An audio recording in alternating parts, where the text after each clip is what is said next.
Remember when I made those Doctor Who videos a couple years back, and then you guys kept asking me to make another Doctor Who video, and I kept not doing it? Well, you finally did it. You broke me. Nah, I'm just kidding. I'm just as excited to make this video as you are, hopefully, to watch it. I'm so excited I whipped out my old Doctor Who scarf. I also have a Tom Baker one somewhere, but I couldn't fucking find it. I found this old sonic screwdriver I used to have when I was a kid. Check this shit out. I also have another one, and another one. But this is the old one though. So let's just jump right into it, shall we? Doctor Who albums, I mean incarnations, from worst to best. Let's do it. Think about how much things have changed since Doctor Who first premiered. Britain was being led by Queen Elizabeth back then, and now today it's led by Queen Elizabeth. Well, okay, that stayed the same, but there was also a Red Scare going on, and people kept complaining that Western civilization was being corrupted by Marxism. Woke and filled with intersectional feminism. Okay, maybe things haven't actually changed that much. Considering how long Doctor Who has been on, it's inevitable that the titular character will have undergone some considerable changes in that time. With this in mind, I thought it would make for a jolly good time if we all sat down and ranked each Doctor from worst to best. So, where do we start? Well, determining how many Doctors there have actually been is a good place. Oh, sorry, you think that's easy? It's not. It's not like 007, where one can easily say there have been 6 James Bonds. Primarily because of these two, it's not that simple. So there have been 13 official Doctors, but there was another incarnation who we didn't know about until the 50th anniversary who fought in the Time War. So I guess there are 14 Doctors, but wait, it ain't gonna be that easy because this guy went and introduced the Timeless Child into the show's lore, and now canonically there are more incarnations of the Doctor who predate William Hartnell. However, we've only really met one of them, Ruth, so I guess we'll only count her? Now we're at 15. Is that it? No, it's still not that easy because the 10th Doctor once regenerated into his own hand, which got cut off on Christmas Day 2005, causing his next incarnation to have an identical face and personality whilst technically being a different regeneration. All of this put together makes Jodie Whittaker the 13th Doctor, but the 14th body, not including the pre-Hartnell ones, but the 15th incarnation. But if you count Ruth, then she's the 16th incarnation we've seen. And if you count all of the pre-Hartnell ones, then God knows how many there have been. Why is this so complicated? Okay, I'm gonna make this simple and just count the 13 official incarnations of the Doctor we've seen on the show. Jodie Whittaker is the 13th Doctor. Boom, 13, that's it. Done. Also, I'll just put out there now that no audiobooks, comic books, or spin-off media of any kind will be factored into this list. And before you get mad at me and yell at me in the comments, even the show itself doesn't really acknowledge the spin-off media as being canonical, with the exception of spin-off shows like Torchwood or the Sarah Jane Adventures. Except still no, because no event that happens in the spin-off shows is ever referenced in Doctor Who, and some of them, like Miracle Day, directly contradict things that are happening in the show's timeline, so yeah, we're just looking at the show. Alright, anyways, so are you sitting comfortably? Good, then we'll begin.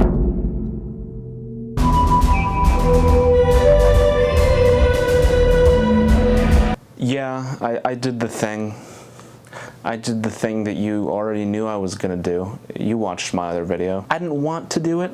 I didn't want to put the only female Doctor on the very bottom. I had to do it.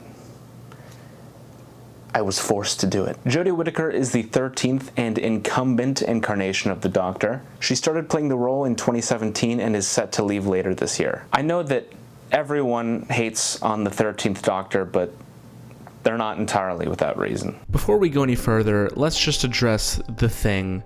The 13th Doctor does in fact have a uterus. Unlike certain people, I actually like the fact that they tried making the Doctor a woman to bring something new to the table. I mean, the Doctor is a fucking mythical alien person who can entirely change their body every now and again. Considering the logic of some of the other shit we're supposed to believe in Doctor Who, I don't think the idea of the Doctor turning into a woman is pushing it that much. And as long as the show's been on, this has always been a possibility. Having established that the Doctors could change, that they could transmogrify into another aspect of this particular character, then there was no real limit to what, to the number of Doctors, or the sex of the Doctors, or the race of the Doctors. No, I don't say race, because they're not creatures from this planet.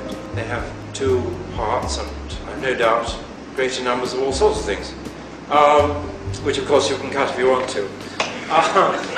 So finally having a female doctor could have been super cool, but man did they, and by they I mean he, fuck it up. I have nothing against Jodie Whittaker as a person or even an actor, honestly. Regardless, the 13th Doctor is one of the most cardboard cutout incarnations of the character humanly possible to create. You simply can't make it through an episode without her telling unfunny jokes. Why you two? That's robophobic. Some of my best friends are robots. And spitting out painfully try-hard speeches.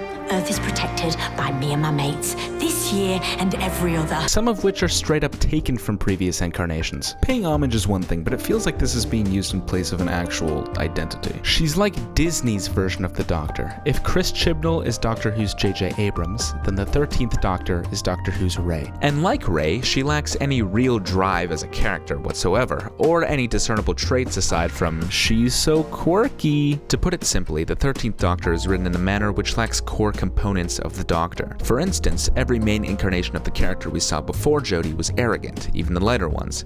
I'd call you a genius, except I'm the rum. But Jodie is not. She's just nice all the time. I can't help feeling that some of this is my fault. She also rarely ever makes mistakes like past incarnations did. In fact, it would seem that she doesn't really have any clear flaws that the writers intended. She exists more so to lecture the viewer on what we've learned this episode. 1999. Rosa receives the Congressional Medal from President Clinton, recognizing her as a living icon for freedom. It took so long, though.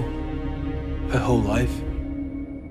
But she changed the world. I get the idea was to harken back to the show's early days when it was supposed to be educational, but this feels like it would be boring even for a 10-year-old. I'm sorry for your loss, son. Thank you. Thank you, Martin Luther King. And that climate change episode is even worse. Catastrophe is coming. People can save planets or wreck them. That's the choice. What did they think this would teach anyone? Like, yeah, global warming is bad. I agree. Do you have anything more to add? You want to talk about the misinformation campaigns or human greed that is fueling it? Or is that really it?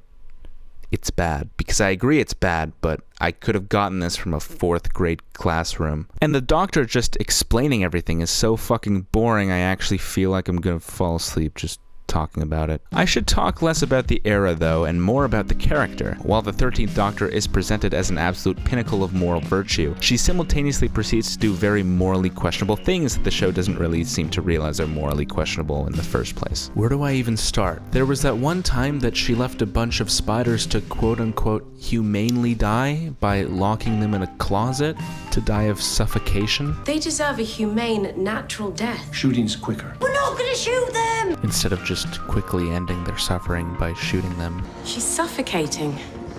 She's got too big to breathe efficiently.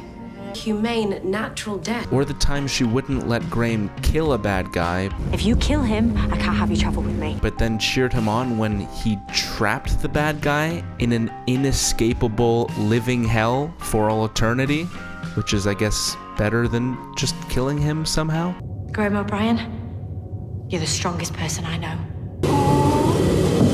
Or the time she sent the Master to a concentration camp for being Indian. You're not exactly their Aryan archetype. Facial perception filter. Very easy to jam. Now they'll see the real you. I believe there's been a misunderstanding. Can we talk about this? Or the many times she's let people die just to save herself. Or when she permanently killed a TARDIS, which has been established to be a living sentient thing. I've programmed it to fold in on itself and send itself to the heart of the void. It's honestly a very long list. Many times the 13th Doctor's morals just feel like Chris Chibnall read the wiki page on the Doctor and saw that the Doctor doesn't like guns, so the Doctor would never permit some spiders to be shot even though the alternative is clearly worse. The Doctor doesn't like killing, so trapping them in an inescapable prison forever is definitely better. And when she's not doing something like this, she's lecturing us about how violence or bigotry are never okay under any circumstances. After she does something questionable, no one really reacts to it or mentions it whatsoever, and she goes right back to being Mary Poppins in the next scene. The best person we know. And the writers do a whole lot of legwork to convince us that, nah, she was actually in the right all along. Why don't you do what normal people do? Get a gun, shoot things like a civilized person. This is what's going to get me into the White House.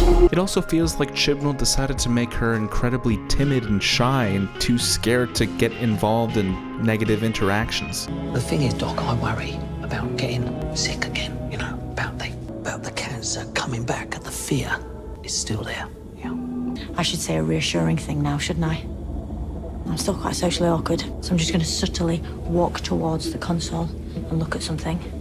Like, come on, the doctor doesn't know how to console one of her companions who's worried about his cancer coming back? Really? The doctor who used to be able to pacify an entire hostile alien fleet with one speech? The doctor who not only comforted all their past companions, but psychoanalyzed the fuck out of them? The doctor doesn't know what to say because she's too socially awkward.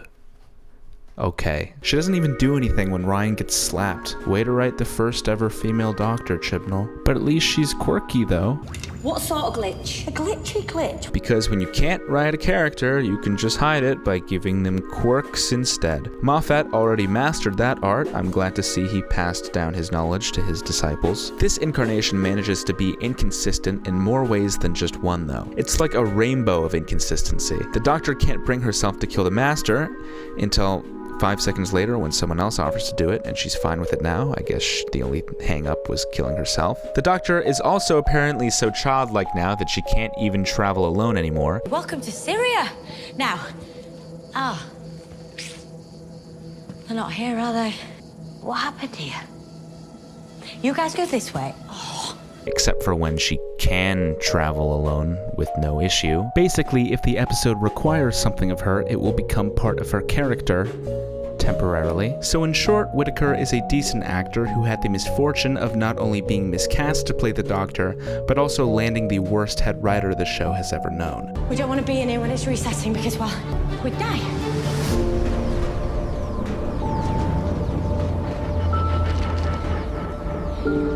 And by the way, I'm loving the sad piano music that the new seasons of the show employ, because if it wasn't for sad piano music cues, I wouldn't know when to feel sad. It's like laugh tracks, but for sadness. It's great. Keep it up.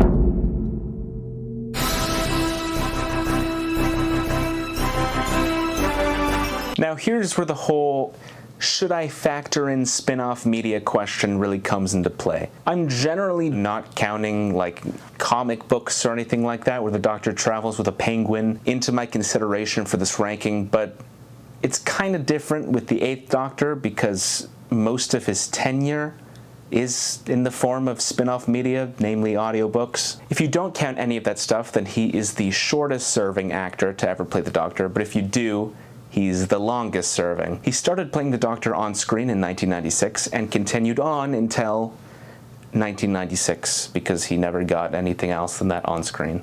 Well, mostly.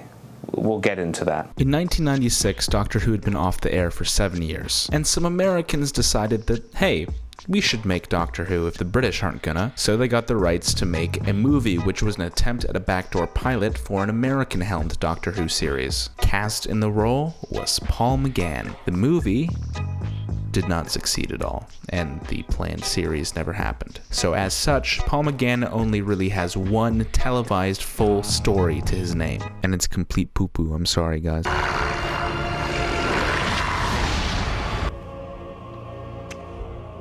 This is like the Teenage Mutant Ninja Turtles version of Doctor Who. Honestly, Paul McGann is not the worst part of the movie by any means. In fact, he's one of the best things about the film. That and this gorgeous TARDIS interior. Holy shit, it's a shame they never used that again. I think Paul McGann is a pretty great actor, but he has next to nothing to work with here. I'm half human. On my mother's side. I'm going to pretend that didn't happen. The way his character is written in the TV movie, in the beginning at least, simply lacks a lot of the wisdom and other core elements of the Doctor we are familiar with. But maybe there's a reason for this. I mean, the writers did opt to go for an amnesia storyline after all, one which was pulled off in the most cartoonishly over-the-top way it possibly could have been.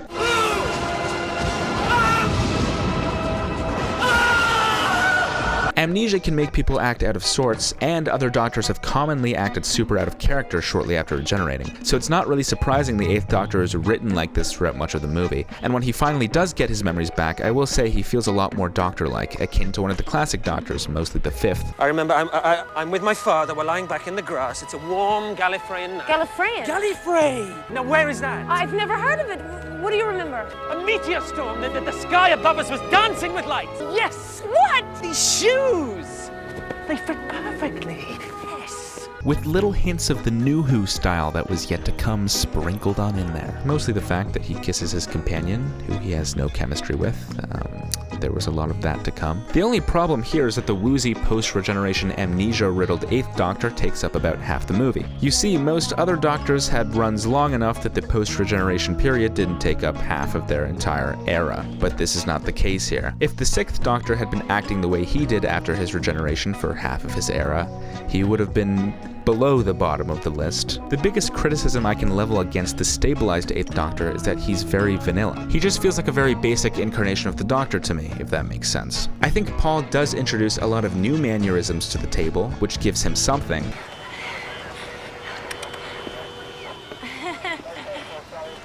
Now, would you stand aside before I shoot myself? But the way the 8th Doctor's written is just so flat. When I say flat, I don't mean he's not energetic, because he undeniably is. What I do mean is that he feels like an especially lighthearted and empty take on the character, lacking any real inner conflicts, flaws, or, let's be honest, uniqueness that a lot of incarnations possess. That is, if you're only going off the movie, because the 8th Doctor got an entirely new lease of life in the form of Big Finish audiobooks. The Big Finished 8th Doctor I find entertaining, though he's ostensibly the same character that he was in the movie, which I personally find to be slightly milquetoast compared to other incarnations. That being said, he has a lot more to sink his teeth into here. You're actually pretty transparent. You're a spoiled child. You have to get what you want, or everyone suffers. The title you chose, Doctor, it means teacher, it means tutor, whereas I am a master. It's only the scale of our ambition that separates us. What are you saying? You'd like to have been a doctor, but you didn't have the patience.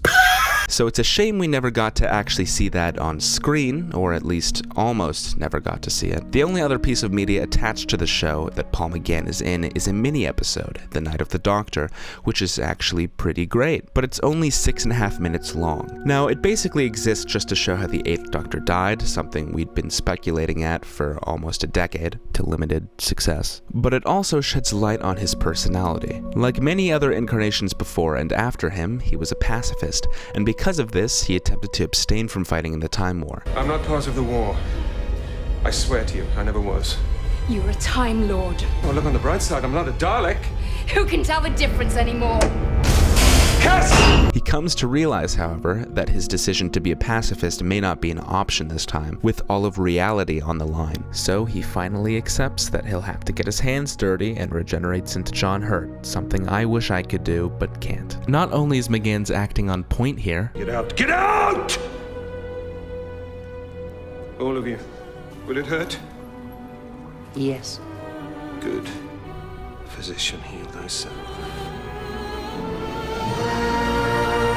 But the moral dilemma this character faces is fascinating to watch. He's actually willing to die to try to save someone who hates him for being a Time Lord. And on top of that, he himself hates the Time Lords, and he hates violence. But if there's one thing he hates more than either of those things, it'd be the end of the universe. The mini-episode is somehow better than Jodie Whittaker's entire era, no cap. So all in all, this is a tragic case of lost potential with an actor who could have shone in the role so much brighter if given the chance.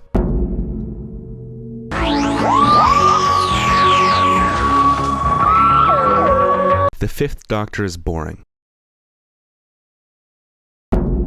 For real though, love Peter Davison, he seems like the nicest guy ever. A Doctor Who annual with 2 Doctor Who's on it. That's me, I don't know who this other chap is. Honestly, if this were a ranking of nicest human beings to play the Doctor, he might be at number 1. And honestly, Jodie would be pretty high too. She seems pretty lovely. I hate how the internet bullies her. It's not fair. But back to Peter Davison. I'm not gonna say he's bad in the role of the Doctor, because he's absolutely not. But in my personal opinion, he doesn't exactly shine in the role either. And I can't say I find his haircut to be absolute fire. Peter Davison portrayed the 5th Doctor from 1982 until until 1984. Not actually that long of a duration. I empathize with him hugely. Davison had little television acting experience before he scored the highly contested role. Suddenly, all eyes were upon him. And oh boy, did he inherit the role at a cursed time. I mean, not only did JNT just take over, but the man he was replacing was Tom Baker, the most beloved and longest serving actor to ever play the Doctor. It was, the pressure was on. The pressure was on for him. Every time Baker had walked onto set, he commanded respect. He was the Doctor. Oh! I say, what a wonderful butler. He's so violent. Davison, meanwhile, walked onto set and learned that he had to wear a fucking cricket outfit. So it was a bit of an uphill battle. Not only was the pressure on to replace Baker, but the show's ratings were in the fucking toilet. Shit went from serials with 15 million average viewers to 4 million in 1 year. That's actually quite impressive. I don't know how the hell that happened. So not only did he have to step up to bat to replace Tom Baker, the most famous incarnation of the character ever, but he also had to save the entire show from cancellation. Safe to say it was no easy task, but Davison stepped on up anyways. And you know what? He tried. He really, really did. Unfortunately, I cannot say the same for the show's relatively new producer, John Nathan Turner, who decided the show should be less violent, less funny, and less good, which puts a big damper on the Fifth Doctor's era to me. I'll make it no secret that 80s Doctor Who is not exactly my cup of tea. I think 80s Who kept getting worse and worse.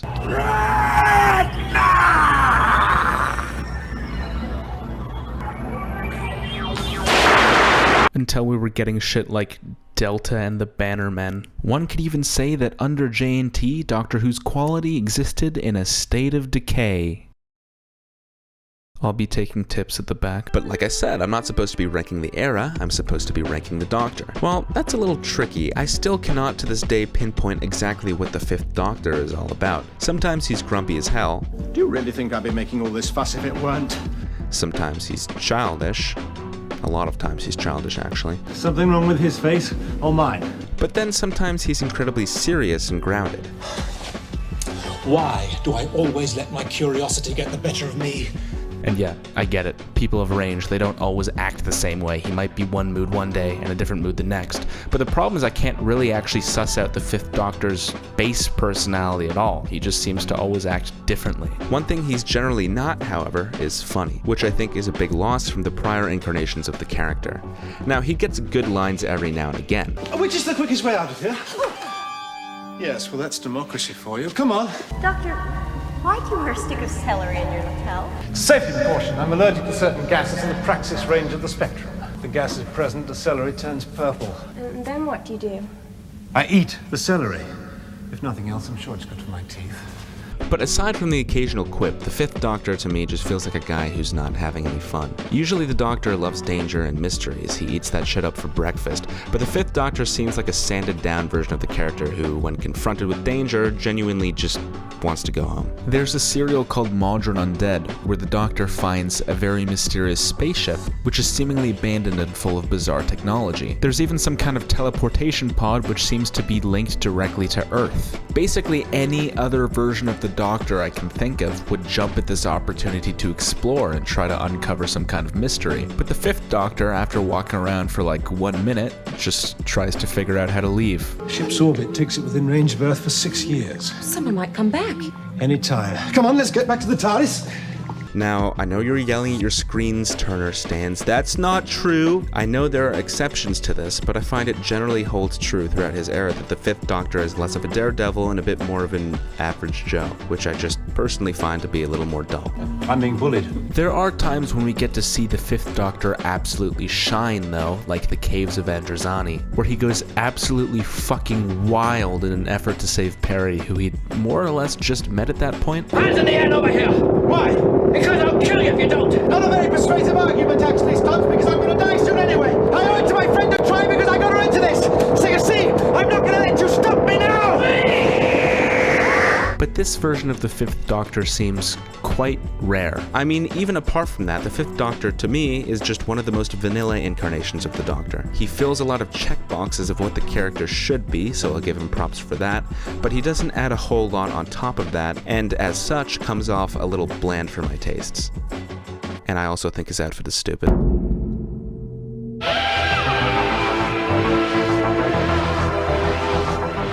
This is the real McCoy, this is.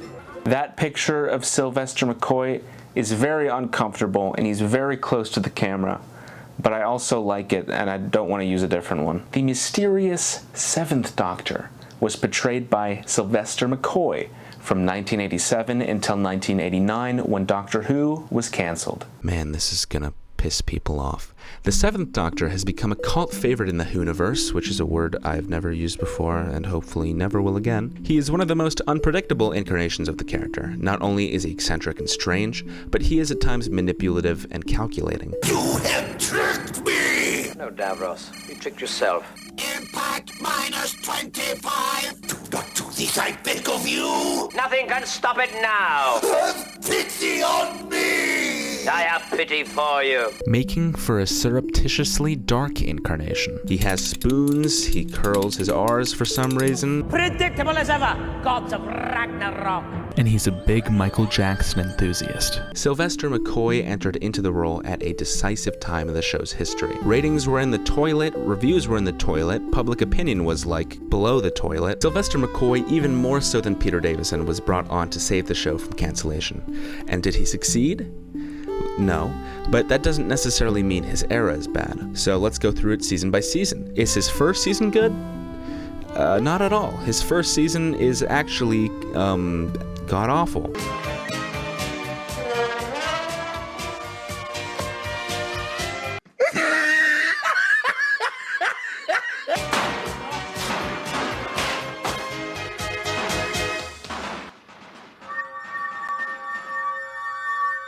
It's just a bizarre mess of conflicting tones. The stories are so silly that they're impossible to take seriously, yet they somehow lack the sense of self-awareness and humor that the show had during the Tom Baker era, and the Doctor himself is kind of just a clown. His second season, however, is a marked improvement, kicking off with Remembrance of the Daleks, which is pretty great, but the season as a whole still has many shortcomings, both budget and writing related. That red-hot poker could cut through you like a knife through butterscotch. I have to bow, however reluctantly, to your logic. I agree, you are a pimplehead. I feel the same way about his third season, except there were a few more cool ideas being kicked around in terms of the Doctor's increasingly dark character. It's just a shame that it's impossible to take the show seriously at all. If we fight like animals, we'll die like animals! So how do I feel about the Seventh Doctor overall? Well, I'd say he's one of the best things about the era. Along with Ace, obviously, I identify as Ace fan. Doctor number 7 is intriguing. It's difficult to know exactly what's going through his head, and sometimes he surprises even the audience. This is one of the incarnations of the character who frequently knew more than the audience, which I like. In many ways, he interacted with his world like a chess game, seeking to create the best outcome for his side no matter what sacrifices need to be made in the process. He'd even manipulate his own companions to get what he wanted. I told you I never wanted to come back here again. We all have a universe of our own terrors to face. I face mine on my own terms. And if he's feeling especially devilish that day, then he convinces her she's about to die and that he's always hated her just so that he can manipulate some baddies. Kneel if you want the girl to live. Kill her. I knew she carried the evil inside her. I think I'd have chosen a social misfit if I hadn't known. She couldn't even pass her chemistry exams at school, and yet she manages to create a time storm in her bedroom. She's an emotional cripple. I wouldn't waste my time on her, unless I had to use her somehow. No! Honestly, it's this side of the Seventh Doctor that I think is fascinating, but we only saw it in fleeting on the show. It's the audiobooks that really expanded on this. Doctor, pity me. Fear me. What? Tell this to your gods. When they stretch you on the neutron rack, I'm still here. Whilst I like the concept behind the character, I have a few bones to pick about how the Seventh Doctor is actually executed. As I mentioned, his first season is hot garbage, but not only are the stories bad, but the Doctor himself isn't great. Everything I just described about the more manipulative side of the Seventh Doctor is nowhere to be found in season 24. But that doesn't mean his schemes are unintelligent. I mean, here he is, climbing over a railing and then hanging there, Wait, why the hell is he... It never struck me why on earth he would possibly want to climb over the edge and dangle there. So it's a complete cock-up. Like I said, he's more so just a clown throughout the entire season. The writer's likely too afraid to dip their toes into the realm of a darker Doctor after the blowback of the Colin Baker era. Worse yet, some of these scripts were actually written for Colin Baker since he was fired with very short notice. That means that sometimes the Seventh Doctor acts like a complete buffoon, and other times he acts like the egotistical Sixth Doctor. Paradise Towers, here we come! That's the problem with young people today. No spirit of adventure. It's very weird. Nothing's just rubbish if you have an inquiring mind. Now, Sylvester McCoy is entertaining when he's being silly, this is true, but it's not enough to make an interesting Doctor to me. And when they did add the more serious and sociopathic undertones to the character in the latter seasons, something which mixes with his surface level silliness in a way that's actually pretty haunting and cool. In my opinion, and I know that youtube.net.com.org is not going to approve of me saying this, but in my opinion, Sylvester McCoy struggled a little bit. Go! Go! Midge, wait! Just like you. Only I didn't get caught napping. Why did you forget the Survey light? Now, McCoy was a physical entertainer prior to his stint on Doctor Who, and he excelled at anything pertaining to that. But I sometimes feel like McCoy was not an actor who was meant to play darker roles. Sometimes when he's frustrated, or being threatened, or just shouting at the sky, it can seem at times as if he's reaching for something that just quite isn't within his toolbox as an actor. And that's me putting it as nicely as possible out of respect for an actor that I otherwise quite like. Oh yeah, also he never used the sonic screwdriver once throughout his entire time on the show, and that's kind of lame. You didn't get a sonic screwdriver. No, the reason for that was that Jonathan Turner felt it made it easy for the writers to get the Doctor out of trouble. I'll tell you, when I did actually have a sonic screwdriver, that was in the film, the Paul McGann film. I was doing the scene where I had to do something with a sonic screwdriver. You'll see it's slightly blurred because I was pointing it the wrong way. So yeah, the Seventh Doctor. Not a perfect incarnation in my eyes, though definitely quite interesting. I'm quite aware that this is a very unpopular opinion, so I'll just move swiftly on forward, shall I? Sugar? Decision. Every great decision creates ripples. Like a big boulder dropping into a lake. Well, Sylvester, if you don't stop quoting yourself, I'll put you back on the plane myself.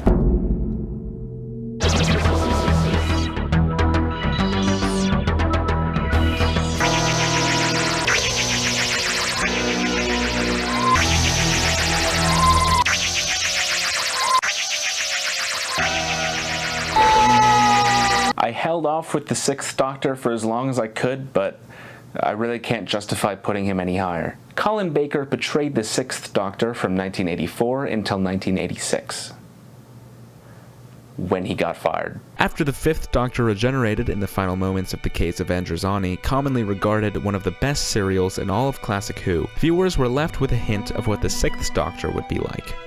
Full of himself. I... Well, it's 3 eyes in one breath. Makes you sound a rather egotistical young lady. What's happened? Change, my dear. And it seems not a moment too soon. And if that wasn't enough, his first serial, The Twin Dilemma, was stitched onto the end of the season so that viewers wouldn't have to wait a year to see him in action. This decision is one of the great tragedies of our time. If you've managed to sit through The Twin Dilemma, somehow, then not only have you seen one of the worst serials in the show's history coupled with one of the most eyebrow-raising wardrobe decisions in the show's history, but you've seen this. Oh, but this has been a timely change. Change? There is no change. No rhyme. No time. The grinding engines of the universe. The crushing boredom of eternity. You've seen this. Aliens? Oh, no, don't shoot. It's not my fault, it's all her fault. You've seen this.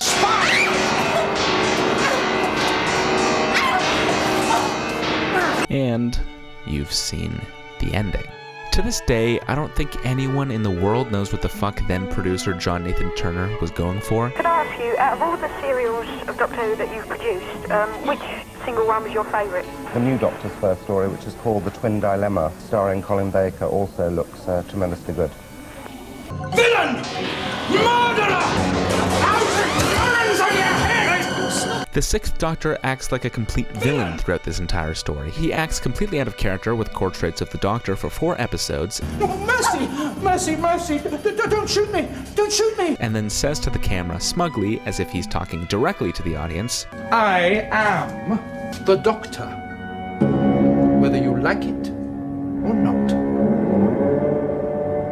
If John Nathan Turner was genuinely trying to alienate the show's fans as much as possible, I don't think he could have done much of a better job. Like, even Perry smiles. He fucking strangled you. He tried to kill you. And let's just take a moment to get his outfit out of the way. It's awful. Sure, it's unique, but the weirdness of this outfit comes across as so forced. Think about like any past Doctor's outfit. They were weird, sure, but they were assembled from real clothes. It didn't look like what a character at Disneyland would walk around wearing. The point was that it felt like what an alien would think a human would wear. But the Sixth Doctor's outfit is that in reverse. It feels like what a human would think an alien would wear. Just weird for the sake of being weird, and it doesn't work. Poor pusillanimous Perry. What a pitiful performance. How can you be so pathetic? I understand that the Doctor is supposed to be unstable due to his regeneration, but even so, we've never seen him turn against all of his core ideals to this degree. A big part of the problem is that he doesn't redeem himself by the end of the episode. The 4th and 12th Doctors also acted pretty out of character shortly after regenerating. Well, you can't go rushing off and leave them in the lurch. Can't I? Goodbye. But both of them heroically saved the day, whereas the 6th Doctor just kind of keeps being an asshole the whole time. Like I said earlier, if this were how the 6th Doctor always acted, you best believe he'd be number 13 on the list, because this shit is borderline unwatchable. Ta-da! Yuck. But luckily for us, it's not. In his next serial, starting off his first season, Colin Baker's incarnation of the Doctor is vastly improved. Well, that's not to say that there aren't still, shall we say, hilarious moments. You still seem a little unstable. Unstable? Unstable? Unstable? But from Attack of the Cybermen, the premiere of season 22, onwards, he actually cares about the people around him underneath all that ego. It's too late, Doctor. He's dead. I can't just leave him. And as such, he actually feels like the Doctor. And not just any Doctor, but an especially distinct and entertaining incarnation of the Doctor. This is greatly due to Baker's excellent performance in the role. I really don't like most of the episodes I've seen from this season by themselves. I mean, we were deep into John Nathan Turner's dictatorship by this time. But the 6th Doctor is continuously my favorite thing about them. Grandiose schemes of ruling the universe will mean nothing if that dilettante Doctor is still at large. He's always entertaining at the very least. That you have to give him. Forgive me if I don't join you. Even the absolute worst episodes this season has to offer are still fun as fuck to watch because, let's be honest, they have a so bad it's good type thing going. And this incarnation of the Doctor plays into that perfectly because he is a riot. Now, obviously, as fucking hilarious as this shit is, it'd be nice if the writing quality was still a little better, so I can't count this as just a positive. And in episodes like Vengeance on Veros that I think actually have half decent writing, he really shines. Our orthogonal reading is ZS plus 101 EQ. C? Oh, Z. Yes. He may be an alien, but by God, that doesn't mean he's not British. I also like the glimpses into the Doctor's trademark deduction that we see in this story. Respected our blood. I noticed your cameras weren't broadcasting. A real execution would have been broadcast. Do you still experiment on your own person? Why do you ask? How do you know? Your mask. The Sixth Doctor is egotistical and routinely overestimates himself, leading to sometimes poor results. That doesn't mean he isn't smart, however, he is. Unlike in the Twin Dilemma, when he's a fucking dipshit the whole time, the Sixth Doctor is genuinely clever and crafty, besides the occasional stupid decision here and there, which, if it isn't the result of his own ego, is probably just the result of less than stellar writing. Just because he's a darker incarnation doesn't mean he's deeply manipulative like the Seventh Doctor, because he isn't. Whereas the Seventh Doctor is light on the exterior and dark underneath, the Sixth Doctor is kind of the opposite. Honestly, whilst the Sixth Doctor himself isn't perfect and falls victim to the poor writing of his era at times, Colin Baker is easily one of my favorite actors in the role. This is simply a tragic case of lost potential. If the writing behind him had actually been solid, the result could have been spectacular. The oldest civilization, decadent, degenerate, power-mad conspirators, Daleks, Sontarans, Cybermen. They're still in the nursery compared to us. Oh well, I'll just leave it on record that John Nathan Turner later said that he was planning the Sixth Doctor to undergo a massive character arc over the course of his tenure, originally intended to be very long, which would culminate with the reveal of a secret he'd been keeping since the Twin Dilemma.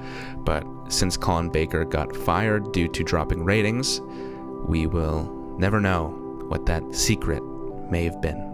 Nor did we get to see that character arc. He also wouldn't come back to film his regeneration because, you know, they blamed him for the show's dropping ratings and then fired him over the phone in breach of their original agreement for Colin Baker to stay in the role for a very long time. So instead they just put Sylvester McCoy in a wig. I think season 23, The Trial of a Time Lord, whilst not being good, offers up the best version of the Sixth Doctor we ever get to see. 33, 34, 35, 36, 37, 38, 39, 40. If he'd stayed, who knows? Maybe he could have become great.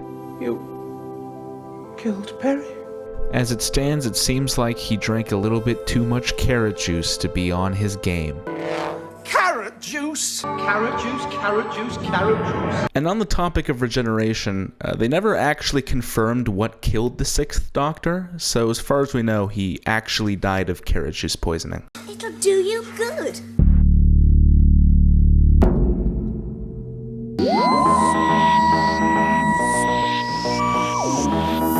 In 1963, one William Hartnell was approached by producer Verity Lambert to play a mysterious character in an all-new science fiction show she was developing. He thought her pitch sounded like shit and declined her offer, since he was more interested in pursuing his film career anyways. Though that did not dissuade her, she was very determined to have him. So she continuously attempted to convince him to take part, promising him the show was sure to be successful until he eventually, somewhat hesitantly, accepted. Scripts, I need to see scripts. Oh, they're going wonderfully. Wonderfully. And it is because of this that Doctor Who is the show that it is today. Possibly only because of this that it's still airing on TV at all. I had to put a lot of consideration into this placement because without William Hartnell, there would be no Doctor Who whatsoever. So in a sense, he will always be the most important Doctor, inarguably. William Hartnell played the role from 1963 until 1966. Hartnell is the man who started it all. The original, you might say. We're not including that one episode, by the way, it doesn't count. Aren't all ladies made of glass, in a way? And as such, Hartnell can be looked upon as the baseline of the Doctor's character. After all, every subsequent incarnation was built upon the foundations he laid down, or at least you'd think, but we'll come back to this. You'll find that Hartnell actually stands out from other incarnations of the character quite a bit, especially earlier on. His incarnation was generally grisly and irritable. His original purpose in the story was pretty much just to be a grumpy old alien boy. Well, what you need is a jolly good smack bottom. The dude we see in An Unearthly Child bears little resemblance to the Doctor we are familiar with. The only real similarities we see come in the form of his trademark arrogance. I don't touch it, it's live! Oh, Ian, what on earth do you think you're doing? Grandfather, let them go now, please. And by tomorrow we shall be a public spectacle, a subject for news and idle gossip. As the show continued, though, and the Doctor fought against more and more evil alien races, his role as the hero in every story was cemented further and further. He was the man that stops the monsters. So, the way he was written began to morph more and more into a hero in a way I find fascinating. I offer you power. Power to corrupt, to destroy. Serve me and live. Never! Never, my friend! You have been defeated. He maintains the stubbornness we saw initially, that never leaves him, but his morals change hugely. He becomes more eager to help people and far warmer to those around him. There grew to be a true warmth behind his trademark Yoda laugh.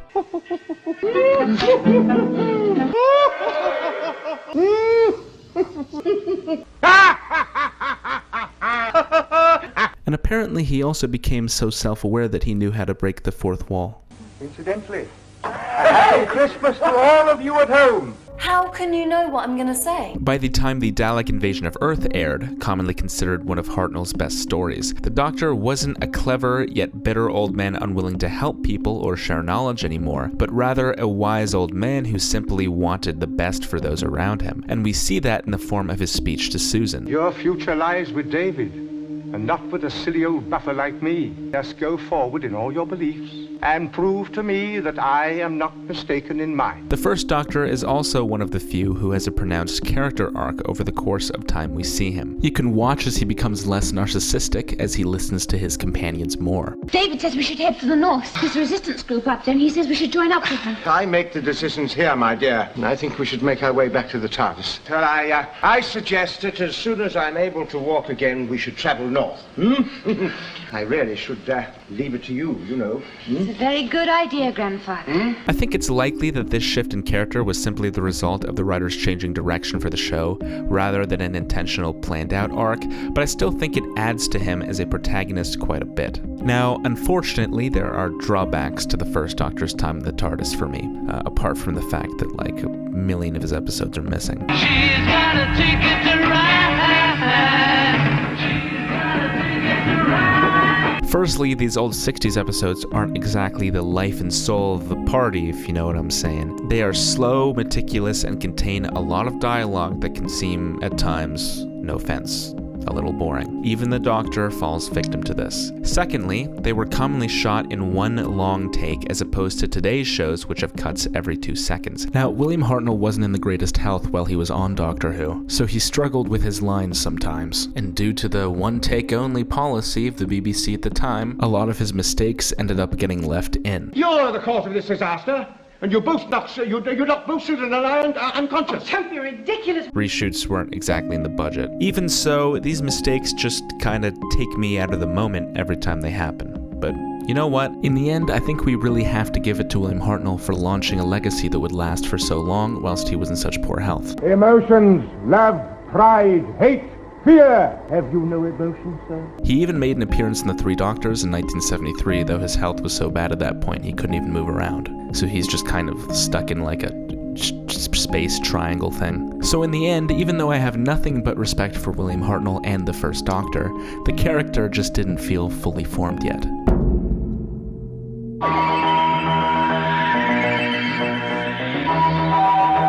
And here is the superhero Doctor, the only Doctor that ever wore a cape. The Third Doctor was portrayed by John Pertwee from 1970 through to 1974. In 1969, the Doctor famously regenerated so hard that the world exploded into color. The downside is that as punishment for this, the Time Lords banished him to Earth so that he would have to hang out on our boring-ass planet for 3 seasons before getting the use of his TARDIS back. The Time Lords were just really big fans of black and white. Can you blame them? It looks very elegant. But that opened the door to an era of the show unlike any other. Instead of living in the TARDIS, the Doctor lives at unit headquarters, which not only means that the show can finally reuse sets between episodes, gotta save on that budget, but also that we see recurring characters such as the Brigadier or Sergeant Benton. The season 7 debut, Spearhead from Space, is John Pertwee's first serial, and it's pretty damn good. Now, it reeks of the 60s, even though it came out in 1970. But I honestly really like that about it.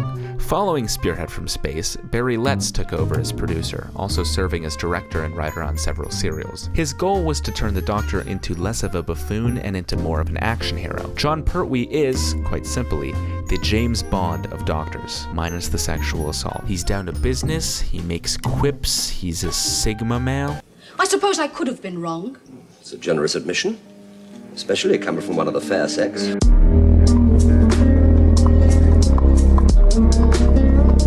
And most importantly, he knows how to fuck a fella up. Or more accurately, he actually doesn't, but none of the producers had the heart to tell him. Legitimately, I'm not trying to be mean, but I don't know who thought John Pertwee knew karate. Venusian Aikido, gentlemen. I do hope I haven't hurt you. Because he clearly doesn't, but they kept writing karate fights for him anyways.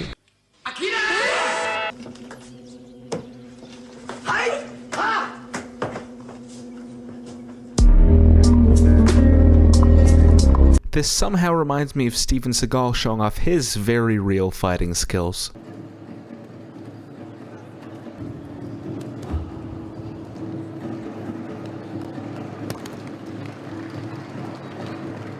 Oh shit, he does Aikido too? Venusian Aikido. Is that just what Aikido looks like? You just sort of lightly tap someone, they somersault past you? This is gonna be good. Okay, he's running in, he's picked up the sack attack. Nice. Nicely done. He's running to the well. Oh, he's got a swing and a miss, but a valiant effort. And he's going back over there now. He's coming back again. Coming back for round 2. Oh, he's got the barrel. Oh shit, barrel. I can't even. Oh shit, okay, look, as much as I might make fun of it, you can tell he's putting all of his effort into these action scenes. He's definitely putting in a lot more effort than Steven Seagal ever did, so. It's not just the fighting that Pertwee put all his effort into, but honestly, everything. Even when it was the tentacle stuff they were making him do. He was giving it 100%. Someone at the BBC couldn't quite contain their fetishes, now could they? His delivery is consistently great. I'd also say that when it comes to the Third Doctor, the writers pulled off everything that they were trying to go for with flying colors, minus the fighting, but to be fair, those scenes are fucking hilarious. Overall, I'd say the Third Doctor especially shines when he's under pressure. He's by no means invincible or overpowered, but he's tactful and clever, and it's always intriguing to see how he'll wriggle his way out of this one. Now, this is a fairly serious incarnation of the character. He's much less inclined to be silly or act in a generally alien manner than any of his other faces, but that doesn't mean that there's no humor to his character. That's Delphon, but how do you do? Or by extension, the era in general.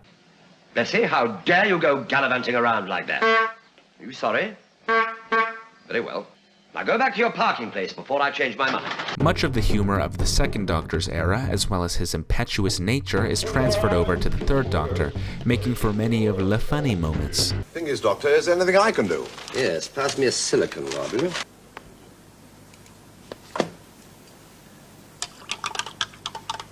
However, I do think there are some drawbacks to the way the Third Doctor is written, as well as what his Earthbound era allows him to do. The serious, down-to-business nature of the Third Doctor, to me, isn't quite as entertaining or memorable as the anxious cosmic hobo who came before him, or the brilliant yet childish adventurer who followed. He's enjoyable, absolutely, but not as enjoyable as he could have been if they'd explored the alien sides of his character a little further. At least in my opinion. Well, giddy up. Though one upside to him always being very level-headed is that he always knows some kind of wacky alien way to fix the situation he's in, and we get to see him use all his Venusian methods. I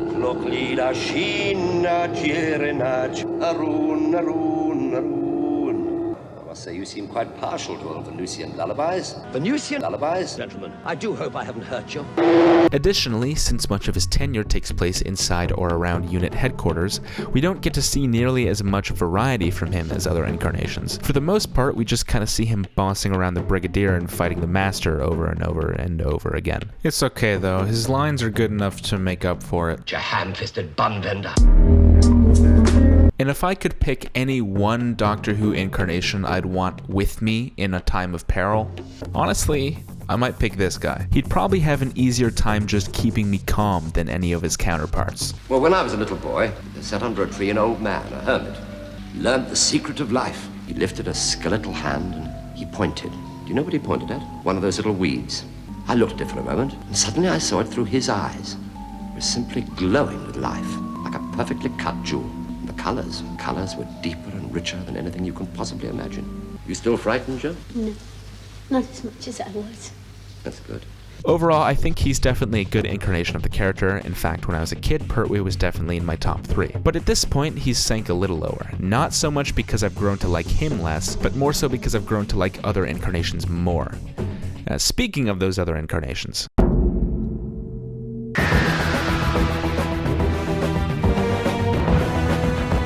The Madman with a Box, The 11th Doctor, Matt Smith, 2010 to 2013. That one time the Doctor got a midlife crisis and made himself a young cute boy that Tumblr would love. Matt Smith was the incumbent Doctor when I first started watching the show an eternity ago, back in the year 2011. For that reason, he'll always be, to me, one of the definitive faces of the Time Lord. Now, Matt was an unconventional pick for the part due to not only his age, being the youngest incarnation of the character to date, but also his career up to that point. Matt Smith was virtually a nobody when he was first picked up for the role, and all he'd really been in as of yet was cheap shows about politics and shit. This is a total fucking car crash. What makes it even more befuddling to me is that Moffat has stated he was looking for older actors to play the role. I don't know how the fuck Moffat found Matt Smith, could have been in an abandoned Cardiff back alley for all I know, but however the hell he did it, it was a stroke of genius. If you have any plans about seeing tomorrow, there's one thing you never ever put in a trap. And what would that be, sir?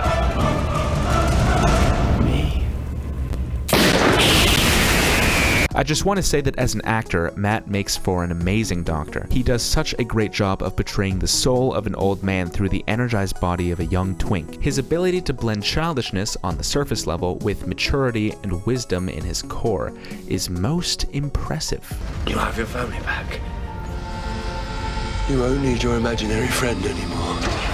As a viewer, it's easy for me to genuinely believe that this is a man who has been alive for 1,000 years and has lost so many people that he simply chooses to live his life aloof and carefree. Smith's acting is so good that I swear you can see the Doctor's true age in his eyes alone. It is a fantastic performance from front to back, but the character itself isn't quite as good. To be fair, the 11th Doctor has some very interesting things woven into him as a character. He's one of the more alien incarnations of the Doctor, for sure, which I like.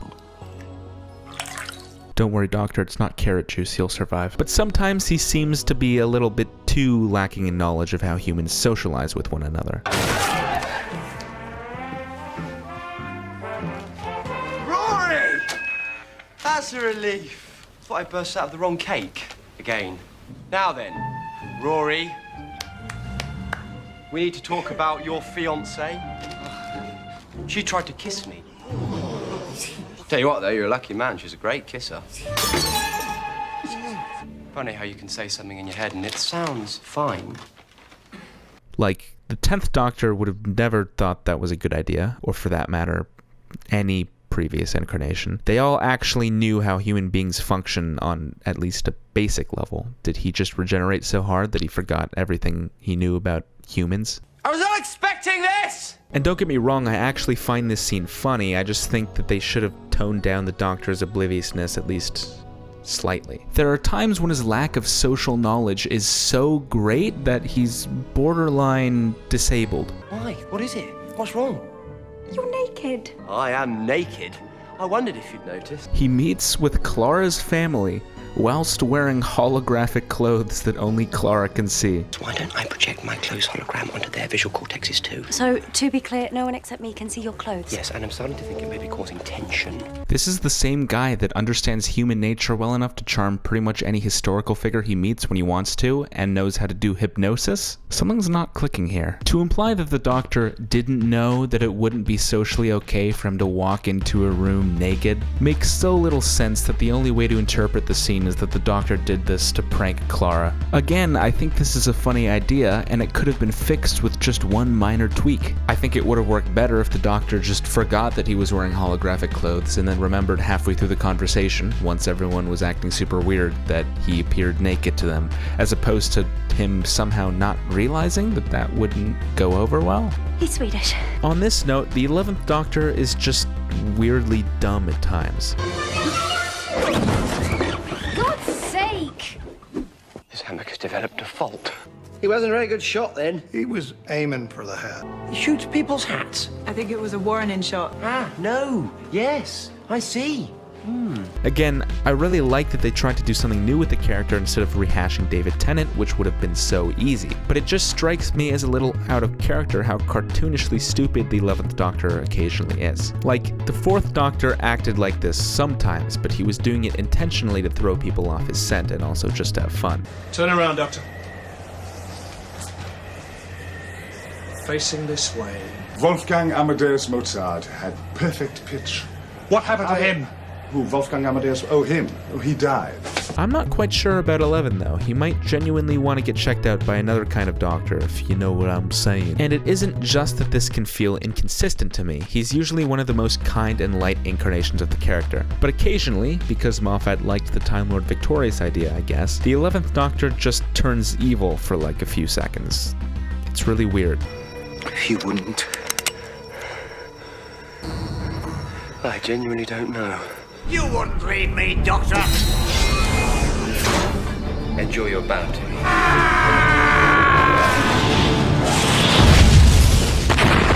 It's described as... There's a sliver of ice in his heart. But it doesn't feel like the time was taken to actually weave that sliver of ice into his character. Instead, it feels like Moffat said to himself, well, you know, he's usually basically Jesus, but once a season I'll make it so he gets a little sociopathic and it won't have any repercussions or anything. It'll just be there. What's really annoying about this to me is that there are actually times when the darker side of the 11th Doctor is really well done. A great example comes in his second ever episode, The Beast Below. I'm sorry. Oh, I don't care. When I'm done here, you're going home. He's put into a position where he believes he's gonna have to kill the last star whale in the universe to save a ship full of British people. 3 options. 1, I let the star whale continue in unendurable agony for hundreds more years. 2, I kill everyone on this ship. 3, I murder a beautiful, innocent creature as painlessly as I can. I'm going to pass a massive electrical charge through the star whale's brain. Should knock out all its high functions, leave it vegetable. This is powerful because it actually relates to him as a character. He is the last of the Time Lords, and the fact that he has to kill the last of another species hits him very personally. There must be something we can do some other way. Nobody talk to me. Nobody. Human has anything to say to me today!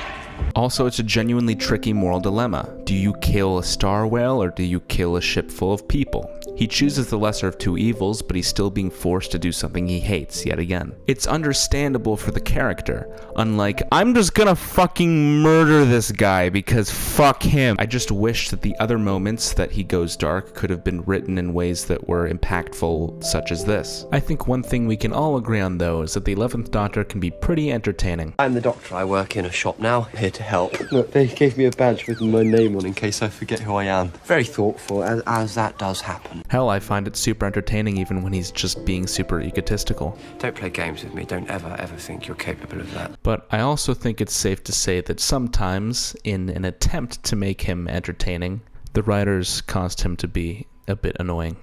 Humany-woomany. Now, seems like a good idea to mention that I've made it this far without bringing up the catchphrases. I want a jelly baby. Pheasants are cool. Pheasants are cool. 9 and 10 both had catchphrases, but it was with the 11th Doctor where the shit really went overboard. Bow ties are cool. Bow ties are cool was funny like the first 2 times. And then never again. The 11th Doctor also really liked delivering speeches. Some of them could be pretty good. Just remember who's standing in your way.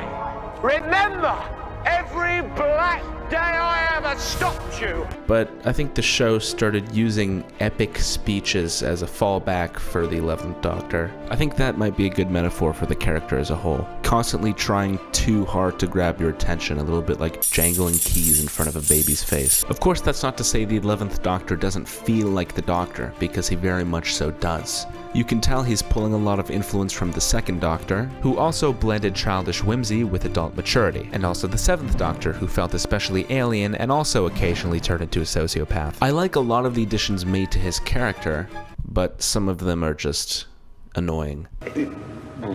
And it felt like the way he was written fell into a pattern of he's socially incompetent, but then he does something super smart and epic and says a catchphrase. Rinse and repeat. You know, he may have actually directly paved the path for the 13th Doctor now that I think about it. By the end of the Matt Smith era, the character of the Doctor desperately needed a complete reinvention. And luckily, we got it, in the form of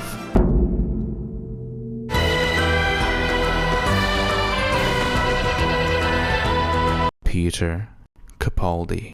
If any actor can be considered a lifelong Doctor Who fan, it's Peter Capaldi. This man I mean, you are beyond a fan.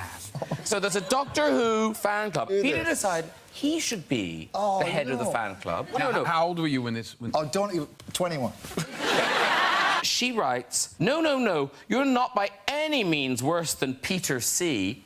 I had a very sad letter back from him today. I wish the Daleks or someone would exterminate him or something to that effect. She works for the BBC! I mean, he was probably more obsessed with it growing up than I was.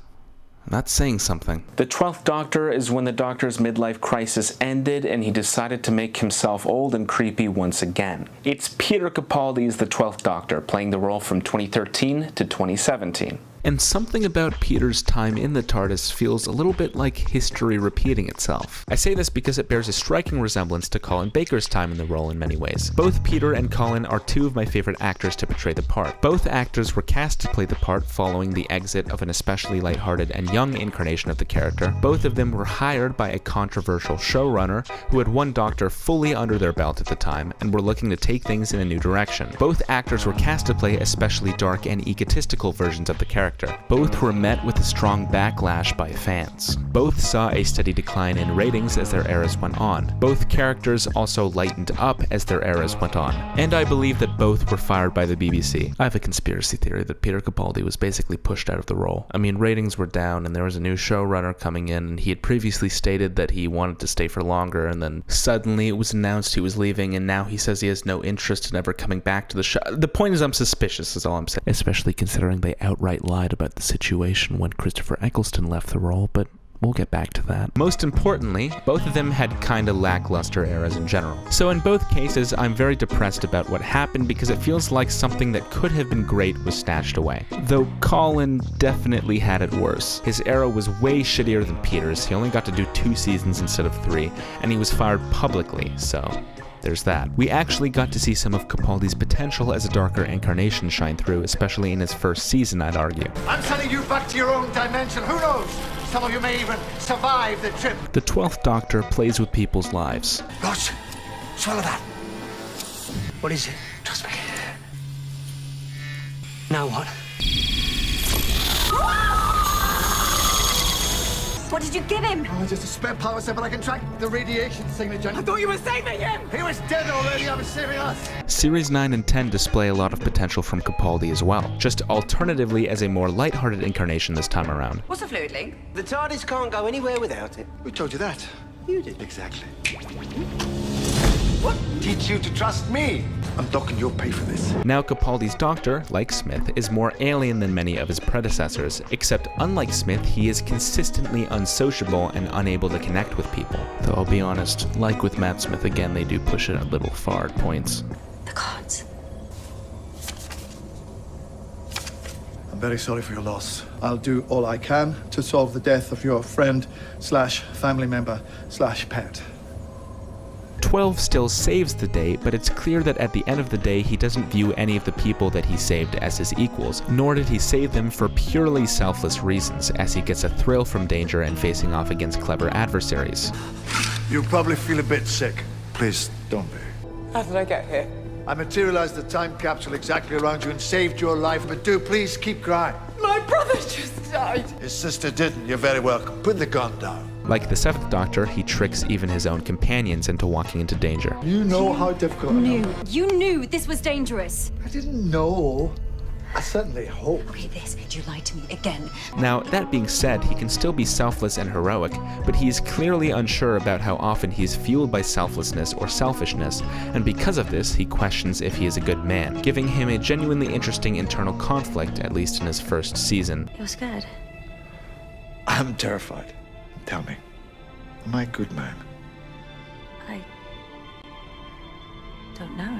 Even if the resolution to that conflict is anticlimactic as fuck. I am an idiot. Throughout Series 8, the 12th Doctor comes across as someone who's gone through the motions of saving everyone around him so many times that he's just cynical about the whole process at this point. That's part of what I liked about him. To be honest, I just find the Doctor being a dick to be hugely entertaining, and far more interesting than super flat, always nice incarnations. Impressive. No, not impressive. Annoying. No, this is impressive. This is annoying. With this in mind, it was greatly disappointing for me to watch as Moffat sanded down these edges throughout Capaldi's run. Of course, Series 9 and 10 Capaldi still feels definitively like the Doctor, cleverly using what little resource he has available to him to make the best of his given situation, giving memorable speeches and whatnot, and granting us a little bit of a window into why he does what he does. Winning? Is that what you think it's about? I'm not trying to win. I'm not doing this because I want to beat someone. I do what I do because it's right. Because it's decent. And above all, it's kind. But if Moffat really wanted to soften Capaldi's incarnation down, I think he should have done it gradually, rather than suddenly between 2 seasons. What if we could have seen the 12th Doctor transition into something similar to the character he is in Series 10? Especially after the whole Am I Good Man arc, seeing him confront his flaws and work to make himself a better person would have been very meaningful. Kinda just feels like Capaldi portrayed 2 separate incarnations of the character, which is a shame. In my eyes, Capaldi as an actor is better suited for the Series 8 version of his incarnation. He just pulls off grumpiness and egotistical fast talking so well. Let's be fair here, a lot of that can be attributed to his eyebrows. And listen, his character in Series 8 is not perfect. He can be a little much at times. Trees. And Series 8 as a whole is definitely not perfect either, but I still really like what they were going for here. Capaldi's 2 latter seasons showcase solid acting from him, but it doesn't feel as if the show is really playing to his strengths anymore. I will say, however, that the latter chunk of Capaldi's run of the Doctor definitely had its highlights. You think this is over? Yeah. From the anti-war speech, to him spending Series 10 as a professor, which gave us all kinds of cool lecture scenes, to Heaven Sent, in which we saw the 12th Doctor as a desperate man resorting to extremes in order to beat those he saw as being responsible for his friend's death. I mean, the dude spent 4.5 billion years punching through a diamond wall just to keep the Time Lords from getting what they wanted. I mean, that is metal as fuck. But before we move on, let's just look back at the anti-war speech really quick. This is one of the most powerful scenes in Doctor Who. When you fire that first shot, no matter how right you feel, you have no idea who's going to die, whose children are going to scream and burn, how much blood will spill until everybody does what they were always going to have to do from the very beginning. Sit down and talk! You will never understand. I don't understand. I fought in a bigger war than you will ever know. And when I close my eyes, I hear more screams than anyone could ever be able to count. This speech is poignant, powerful, relevant to him as a character, topical as we watch a country in Eastern Europe get trampled by an unhinged dictator. Like, where the hell was this 12th Doctor? Why didn't I get to see more of this? I just wish he didn't have to contend with so much mediocrity in his writing. What do you think of my tank? I bought it for my fish. I may have ordered online. In general, the 12th Doctor is greatly weighed down by the quality of his era, which I find leaves a lot to be desired. If the seasons he were in were a little better, meaning his character was a little more consistent, he would be top 3 for sure. But unfortunately, he's not, and potential was squandered once again. I don't know what you do with all that pain. Shall I tell you where you put it? You hold it tight, and you say this. Don't forget to click below to subscribe to the official Doctor Who YouTube channel. You'd think a show about time travel would be able to avoid repeating its own mistakes from the past, but I guess not.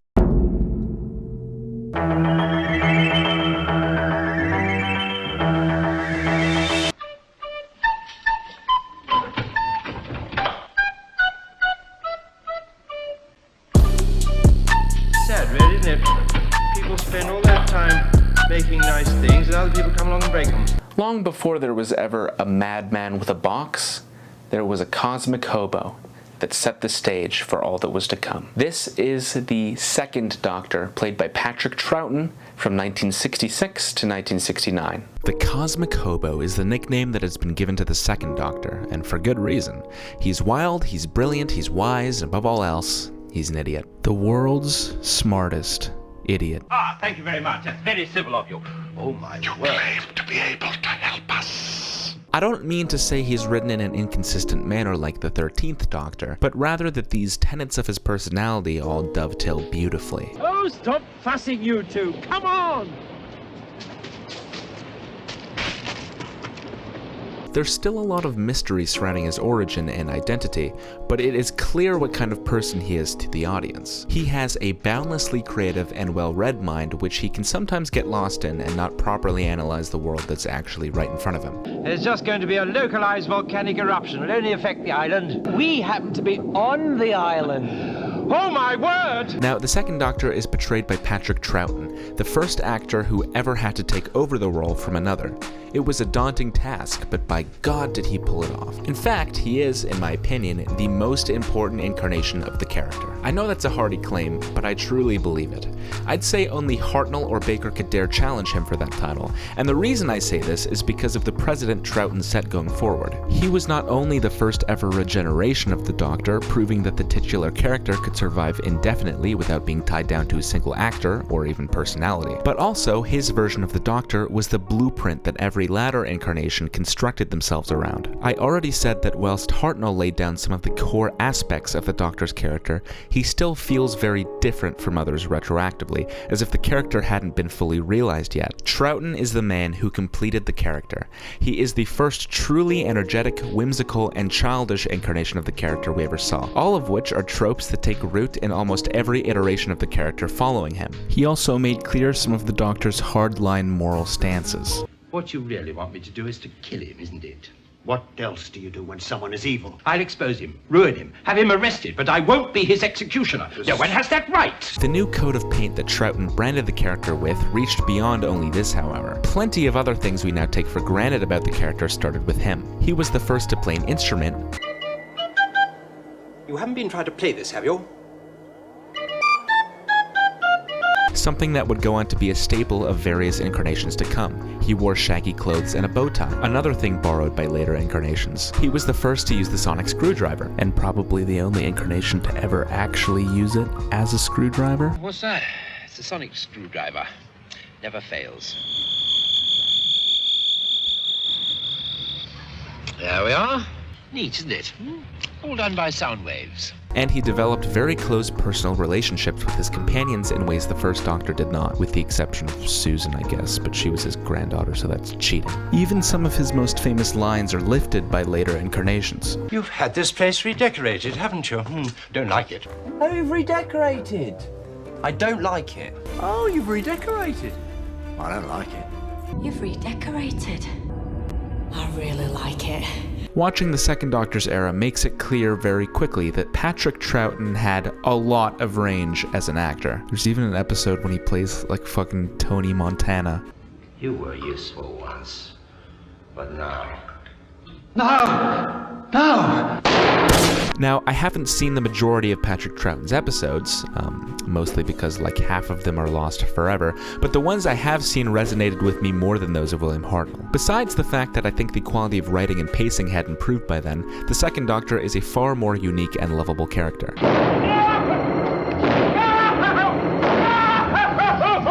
Like Matt Smith, he manages to blend comedy and silliness with hundreds of years worth of wisdom convincingly, which, I'll be honest, is no easy feat. We've seen what happens when that goes wrong already. One of the best things about the second Doctor, though, is, simply put, how fun he is to watch. We're the same Time Lord. Joe, it's all quite simple.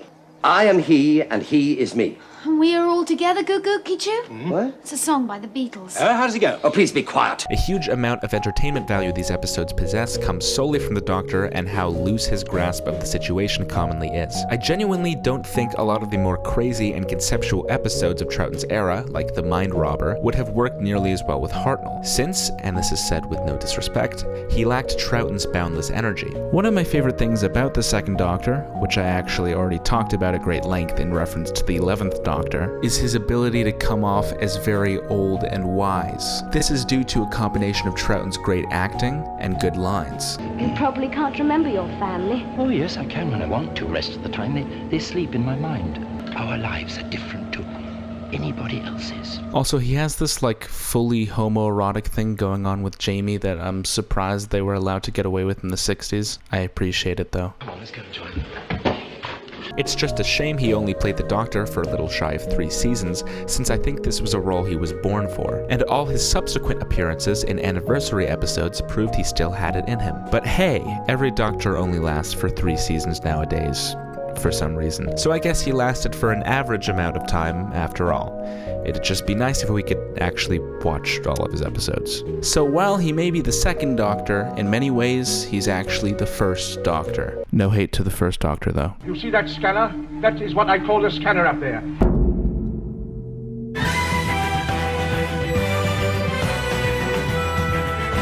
It's 2022, and yet no one can shut the fuck up about the 10th Doctor. There's even rumors he's gonna return as the Doctor after the next series because the BBC has no idea what the fuck to do about the fact that everyone's losing interest in the show. It's David Tennant, who played the role from 2005 through to 2010. There's evidently something magnetic about the 10th Doctor that just draws everyone in, even after all this time. And yet, I don't have him at number 1. I'm already working on my apology video for that. Don't worry about it. If you are aware of the existence of Doctor Who, then you've seen the 10th Doctor. In fact, if you've ever been on the internet, then you've seen the 10th Doctor. David Tennant's portrayal of everybody's second favorite Time Lord, we all know who the best Time Lord is by far the most iconic depiction of the character ever put to screen. That's right, even more well known at this point than this one, or that one, or even that one, at least if you're talking about who commands more internet presence. But why does the 10th Doctor reign supreme in this regard? And if he is truly somehow more memorable than any other incarnation, why didn't I put him at number 1? Okay, listen.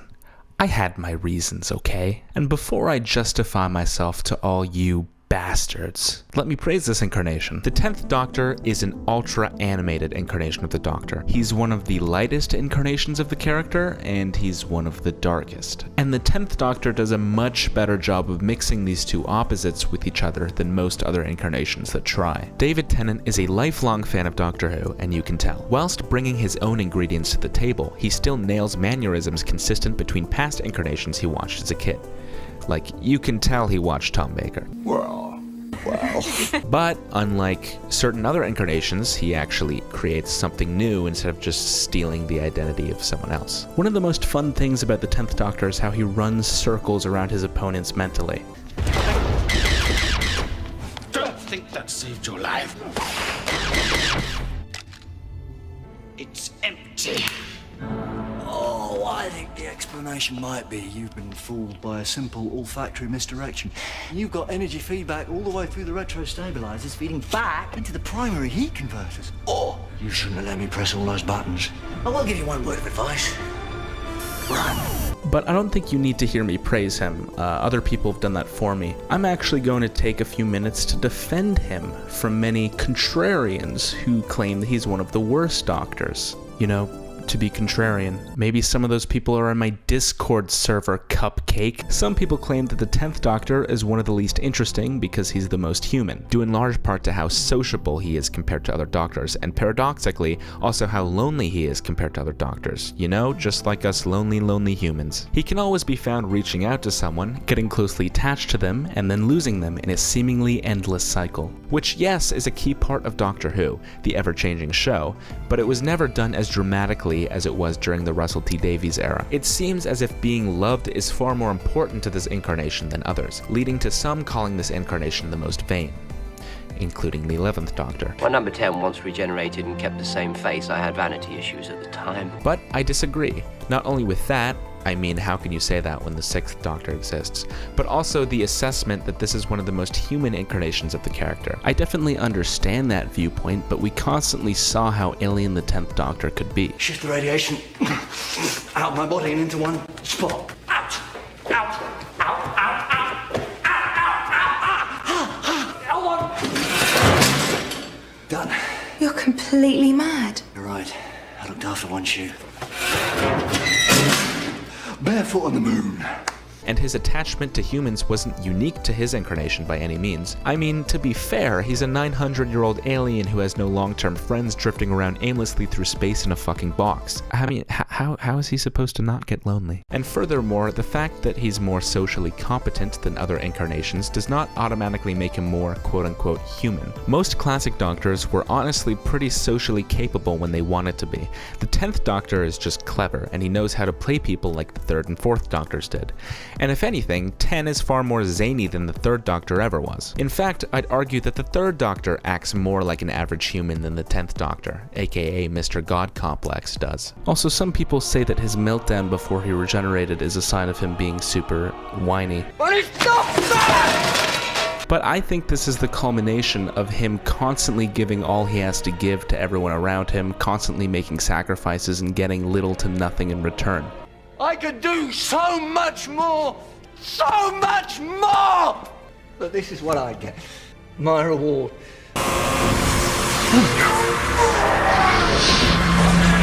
But whatever, no matter your thoughts on this matter, you have to admit that Tennant owns every second of screen time that he gets. And who the hell are you anyway? I'm the Doctor. I'm a Time Lord. I'm from the planet Gallifrey in the constellation of Casterbarus. I'm 903 years old, and I'm the man who's going to save your lives and all 6 billion people on the planet below. You got a problem with that? No. In that case, hello, Z? Especially in that scene from Series 2 when he's drunk. You're Mr. Thickety Thick Face from Thicktown, Thickania. And so's your dad. Also, no other Doctor pulls off sadness and heartbreak as well as the 10th Doctor. My favorite example of this isn't actually a companion departure, but rather the death of the Master, the Doctor's true soulmate. We're the only two left. And no one else. Regenerate! I win. Also, there are episodes like Midnight where you get to see him truly terrified. The raw energy he radiates, coupled with Davies' witty writing, makes for what is hands down my favorite era of the show, point blank. But remember, I'm not rating eras. I would now like to address the elephant in the room. No, not that elephant, though it is fucking wacky as hell that he actually married Peter Davison's daughter, who also played his daughter on the show. She's my daughter. Hello, Dad. That poor woman's life must be just consumed by Doctor Who. No, I am instead referring to the Time Lord Victorious, which is a dark side of the 10th Doctor's personality that we saw in Fleeting. For a long time now, I thought I was just a survivor, but I'm not. I'm the winner. That's who I am. On paper, I really like this, and I think it added a cool layer to Ten's character, one which was actually consistently written into him. He was never a downright sociopath, but he was willing to resort to more brutal and extreme methods to deal with his enemies than most incarnations would be. He wasn't quite an anti-hero, but he could come pretty damn close at times if the situation pushed him into it. So what's the issue here? Well, I'll tell you. Throughout the 10th Doctor's run, we saw this darker side of him constantly building. I was suspended in time. We wanted to live forever, so the Doctor made sure that we did. And in the Waters of Mars, after having lost pretty much everyone he cared about a few episodes back, we saw his alternative methods reach a boiling point, causing him to proclaim himself as the Time Lord Victorious. Since he was the last Time Lord left alive, the Doctor viewed himself as having inherited the rights to freely govern the flow of time. There are laws of time. And once upon a time, there were people in charge of those laws, but they died. They all died. Do you know who that leaves? Me! The laws of time are mine, and they will obey me! With no pesky Time Lords to put him on trial or force him to regenerate, he was free to break the rules as much as he wanted to save his friends. The only costs being, well, the innate costs that come with bending the rules of time. And with the end of this episode, it looked as if we were about to witness a promising, never-before-seen arc with a morally impaired Doctor. No. Keep in mind, even asshole incarnations like the 6th Doctor still followed the rules of time and stuck to moral guidelines. He didn't just go off the rails the way the 10th Doctor did. I have a secret, Adelaide. A secret so horrible I have been hiding it from the world. I watch Verdana videos. I'm a Verdana fan. Subscribe to Verdana. This looked as if it was set to be the coolest shit ever. And where did it go? Nowhere. It went fucking nowhere. The End of Time is one of the worst stories Russell T Davies ever wrote, in my opinion. And it seems to just forget about the whole Time Lord Victorious thing. I mean, he's a little egotistical this episode, I guess, and he carries a gun at one point that he doesn't actually use to shoot anyone, but it's a thing he's supposed to not do, so he's breaking the rules. But other than that, he's pretty much the exact same. I mean, the story of the episode revolves around Gallifrey trying to come back. You couldn't have written it so that the Doctor on his power trip, tried to bring his homeworld back, and then all the consequences that came of that were his fault. Concluding his arc with a confrontation of all his most negative traits also could have provided more context for his meltdown and made it more powerful. Also, instead of it being that the Master tries to bring back Gallifrey and the Doctor has to fight to stop him. It could have been the other way around, where the Doctor tries to bring back Gallifrey and the Master fights to stop him, which would have made perfect sense since the Master hates Gallifrey and ends up fighting them anyways. An episode where the Master was technically the good guy? Now I just feel robbed. As it's currently written, it feels like all this setup that's been going on for all this time about the Doctor resenting the fact he can't change the past. For your own planet.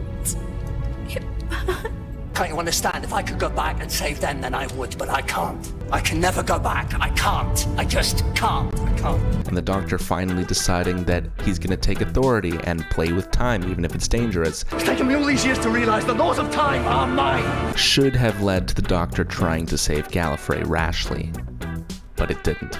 It's almost as if the BBC realized how much missed potential there was here for the end of his character arc, that they actually made a Big Finish audiobook series called The Time Lord Victorious, which takes place after the Waters of Mars and depicts the 10th Doctor going off the rails. He actually breaks every rule in the book and tries to create some type of utopian universe where death itself doesn't exist. I mean, it's kind of fucking wacky, but it's also a kind of fucking cool idea, so it's a damn shame that we never got to see it on the actual show. Now, does the fact that Russell T Davies blue-balled me super hard on the end of his character arc ruin the 10th Doctor for me? Not at all. He is an incredible incarnation who owns any room he walks into, a very important trait for any Doctor to possess. Very few incarnations get me as emotionally invested in their well-being as the 10th Doctor did. But every night, Doctor, when he gets dark, I'll look up. On her behalf, I'll look up at the sky. Think of you. Thank you. There are like 3 scenes from television that are capable of making me almost cry, and this is one of them.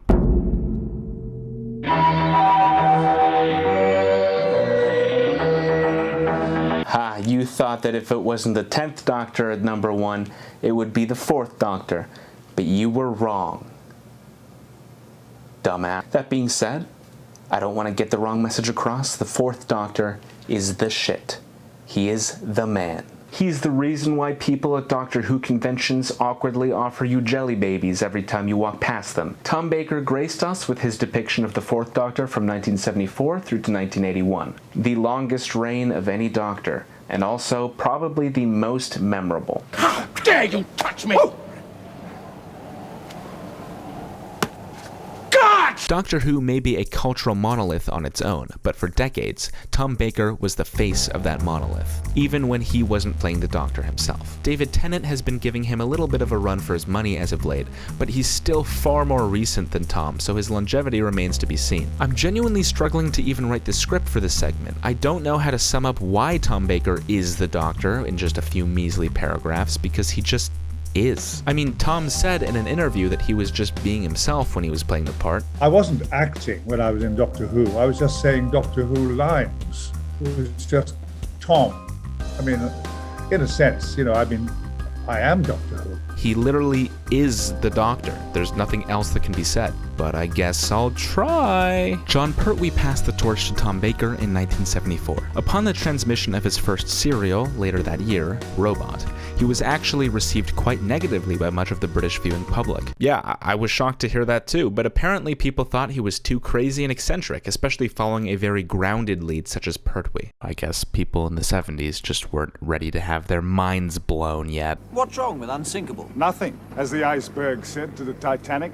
Glip, glip, glip, glip, glip, glip, glip. To be fair, some of this is a result of his post-regenerative high. Mother, dear, shall I die? Yes, my darling, by and by. But it would be untrue to say that none of his eccentricity carried over into his subsequent episodes, because it plainly did. And I'm glad it did, because it's a big part of what I love about the 4th Doctor so much. He's one of the most bizarre and alien iterations of the Doctor to ever hit our screens, and the writers wisely used this eccentricity to derive comedy. Did you make the rocks fall, Harry? Well, I suppose I must have done, yes.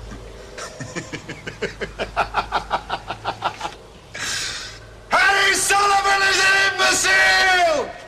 Unlike the 6th Doctor, who was just kind of generally insane, it's evident that the 4th Doctor is aware of what he's doing to everyone around him.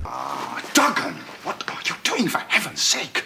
That's a Louis Cairns. And could be incredibly charismatic if he truly wanted to. But I didn't invite you here for social reasons. Yes, I could see that the moment you didn't ask me to have it. Well, I will have a drink. How you come to mention it. Yes, do come in, everybody. He just doesn't want to, because... When you face death as often as I have, this is much more fun. Additionally, I think Baker had the good luck of hopping onto the show just as the writing hit its peak, standing above the rest of the classic series. Producer Philip Hinchcliffe took over from Barry Letts after Baker's first serial, and pivoted the style of the show towards horror and morality, whilst maintaining, if not strengthening, the show's sense of humor. Now drop your weapons, or I'll kill him with this deadly jelly baby. Kill him then. What? Kill him then. I don't take orders from anyone. Take me to your leader. Fan favorite writers such as Robert Holmes and Terry Nation penned some of the show's most beloved stories, including Genesis of the Daleks, The Pyramids of Mars, and The Brain of Morbius, just to name a few. The good writing of the stories themselves meant that, of course, the writing quality of the Doctor's dialogue was at an all-time high. I'll be honest, no other incarnation of the Doctor is as good at throwing shade as the Fourth Doctor is. You know, you're a classic example of the inverse ratio between the size of the mouth and the size of the brain. My name is Ramana Dvaratnalunda. I'm so sorry about that. Is there anything we can do? His outfit is great too. It seems like what an alien would think humans wear. It's almost accurate, but it's just a bit off. A bit like the Doctor himself. And let's be honest, this outfit looks cool as hell. He even used his scarf strategically from time to time. There's a reason this remains the Doctor's most iconic clothing to this day. The Fourth Doctor is also one of the most physically active incarnations of the character, of course lagging behind Pertwee, but still in his own league. One second he's sword fighting, then he's wrestling to the death, then fighting an entire gang almost single-handedly, then climbing giant radio towers and running from the Loch Ness Monster and getting strangled, and falling down a hill and getting strangled again and falling off the giant radio tower I mentioned. And getting drowned, getting strangled.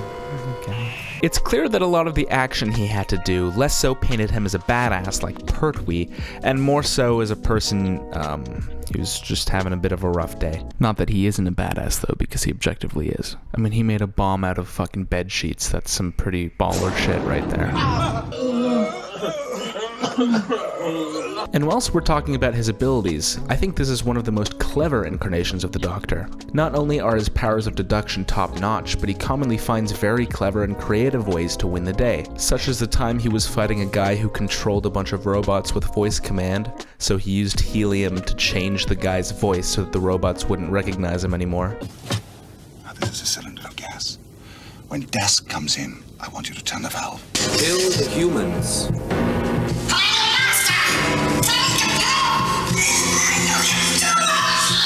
It's in the little things, you know? And whilst this is unrelated to the character himself, I think this era offered up the Doctor some of the best foes he ever fought against. Like seriously, Sutekh must have been fucking terrifying to children back in the 70s. Evil? Your evil is my good. I am Sutekh the Destroyer. Where I tread, I leave nothing but dust and darkness. I find that good. And as an offshoot of this, we get to see the Fourth Doctor react to being put under gargantuan amounts of pressure, which I think brings about some of his best moments. Kneel! Kneel before the might of Sutekh. It's not all sunshine and jelly babies for the Fourth Doctor. Sometimes he's boxed into making a very morally difficult decision, and we get a window into his philosophy. Do I have the right? Simply touch one wire against the other, and it's it. The Daleks cease to exist. But if I kill, wipe out a whole intelligent life form, then I become like them. I'd be no better than the Daleks. Think of all the suffering there'll be if you don't do it. You see, some things could be better with the Daleks. Many future worlds will become allies just because of their fear of the Daleks. It's not just the villains the Fourth Doctor plays off well, though, but also his companions. We might have gone right through the time spiral. Why didn't you tell me? I tried to, but you didn't. I did. You didn't. I did. You didn't. I did. He has great chemistry, frankly, with all of his assistants. You humans have got such limited little minds. I didn't know I like you so much. Because you have such good taste. That's true. And as an added bonus, it was during his era, and kind of the Third Doctor's era, that his assistants started being actually useful and not just screaming damsels. Like, Ramana is pretty much just as smart as the Doctor is. Doctor? Yes? The horizontal length of the stairs is about 6 meters, isn't it? Well, this room runs alongside the stairs, and it's only 2.73 meters in length. That's fascinating. As you can probably tell, it's pretty much nothing but praise from me if I'm talking about the Fourth Doctor. Every other Doctor before this I criticized in some subtle, or not so subtle way, but I really struggle to find any significant flaws with this incarnation. He's just such a joy to watch. Doctor? That's the new assistant. I suppose due to the length of his tenure on the show, there were bound to be some low points. As seasons passed, some complained that the Doctor was becoming more and more of a parody of himself. I disagree, as I think the absurdist nature of the character was simply becoming emphasized more. Even still, it's undeniable that his character seemed less serious with the passing of years. Season 17, in particular, under the leadership of Graham Williams, is usually singled out as Baker's worst season.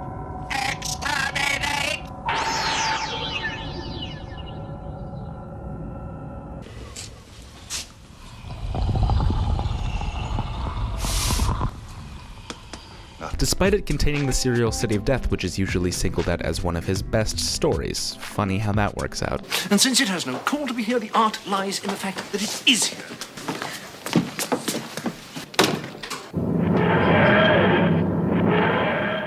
Exquisite. Absolutely exquisite. Now again, repeat after me, I'm ranking Doctors, not eras, and I'd say the Doctor himself is fine, if not surprisingly entertaining throughout Season 17. Maybe he's a little bit too silly throughout serials like Destiny of the Daleks or The Horns of Nimon, but that's about it. And one thing I love about this era of the show is that it was very self-aware as to how low the budget was and even made jokes at its own expense. Oh, look! Rocks! His final season, Season 18, saw the rise of John Nathan Turner's regime.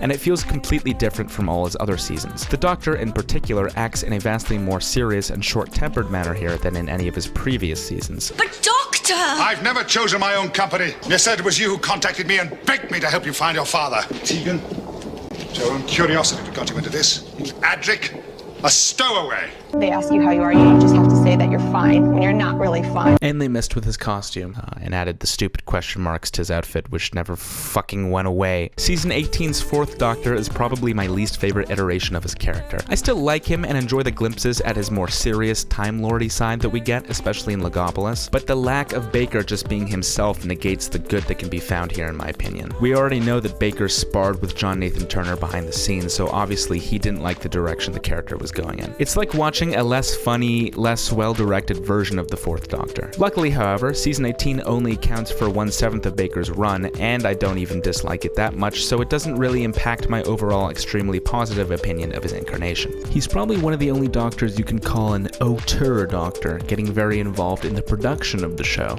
I think it would be quite nice that when, just as our cue comes up, if Mary actually was going to say something to me, and, you know, and then we actually get away like that. I know it's horseshit. Fine, lovely. Right. I could waggle my ducks. No, don't waggle. Don't waggle my ducks. No. The show truly was his while he was on it, to a degree that honestly no other Doctor has really achieved. And I think that's all I need to say. Also, I fully believe that the Fourth Doctor is responsible for like 50% of Jelly Baby sales. Would you like a jelly baby? Shut up! Simple no thank you would have been sufficient.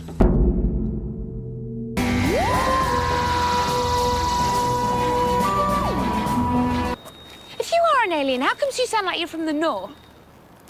Kill yourself. Doctor Who was off the air for a decade and a half following its 1989 cancellation. The only pieces of media that can be considered episodes released during this time are the TV movie, which I have already complained about at great length, and the 1993 30th anniversary special, Dimensions in Time, which is genuinely the worst episode of the show ever made.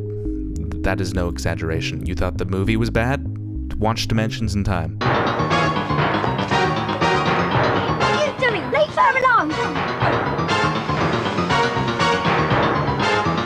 I know I already claimed Orphan 55 was the worst, but that's only because I'd suppressed the memory of watching Dimensions in Time for the sake of my mental health. But now all the memories are back for this video, and there's nothing I can do about it. It's safe to say that the 90s and early 2000s were a dark time to be a Doctor Who fan. But then again, so were the 80s, and the show was actually airing during that decade, so... By 2004, no one took the show seriously anymore. I mean, people didn't really take it seriously when it was on, but now they really didn't take it seriously. It just existed as a punchline for people to mock. No, when I was controller of BBC One, I cancelled the show.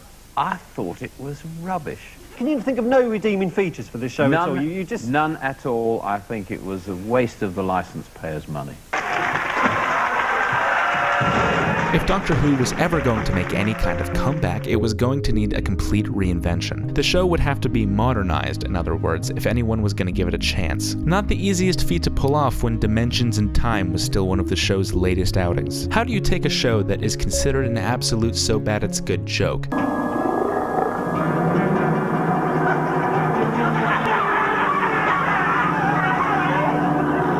I rest my case. I really do. That is pretty bad. And somehow make it not only popular again, not only dramatic, but cool? That was a question that writer Russell T Davies asked himself as he considered how he wanted to approach reviving Doctor Who, an idea he was planning to pitch for the BBC. Well, for starters, the Doctor himself would have to be updated. This new Doctor would be dark and emotionally damaged.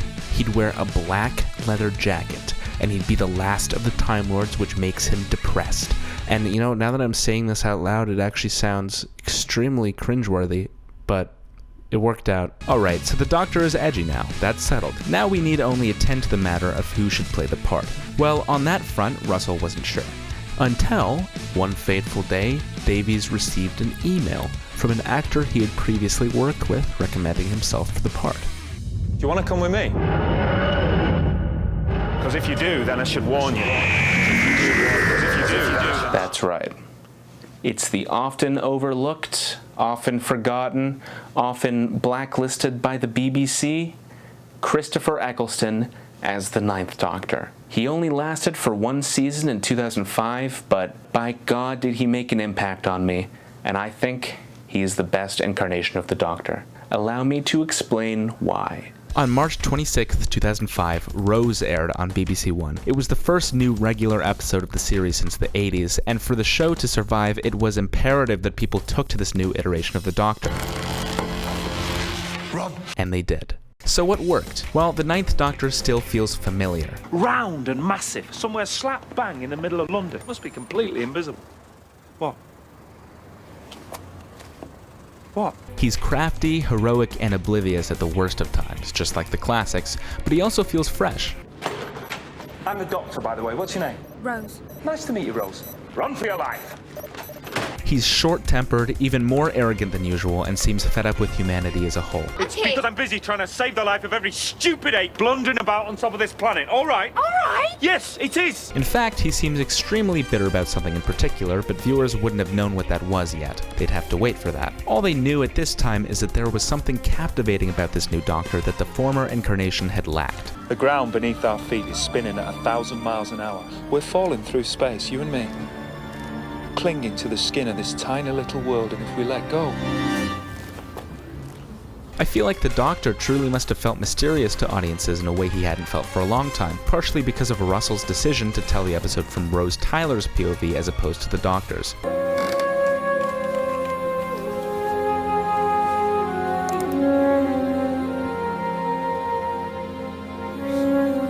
We as an audience didn't know who this guy was, or what he had been doing since the end of the classic series, leaving us almost just as much in the dark as Rose. But that wasn't all RTD had up his sleeve. As I mentioned, the Doctor seemed very bitter about something, but we didn't yet know what or why. That is until next week's episode, The End of the World, hit viewers with this revelation. My planet's gone.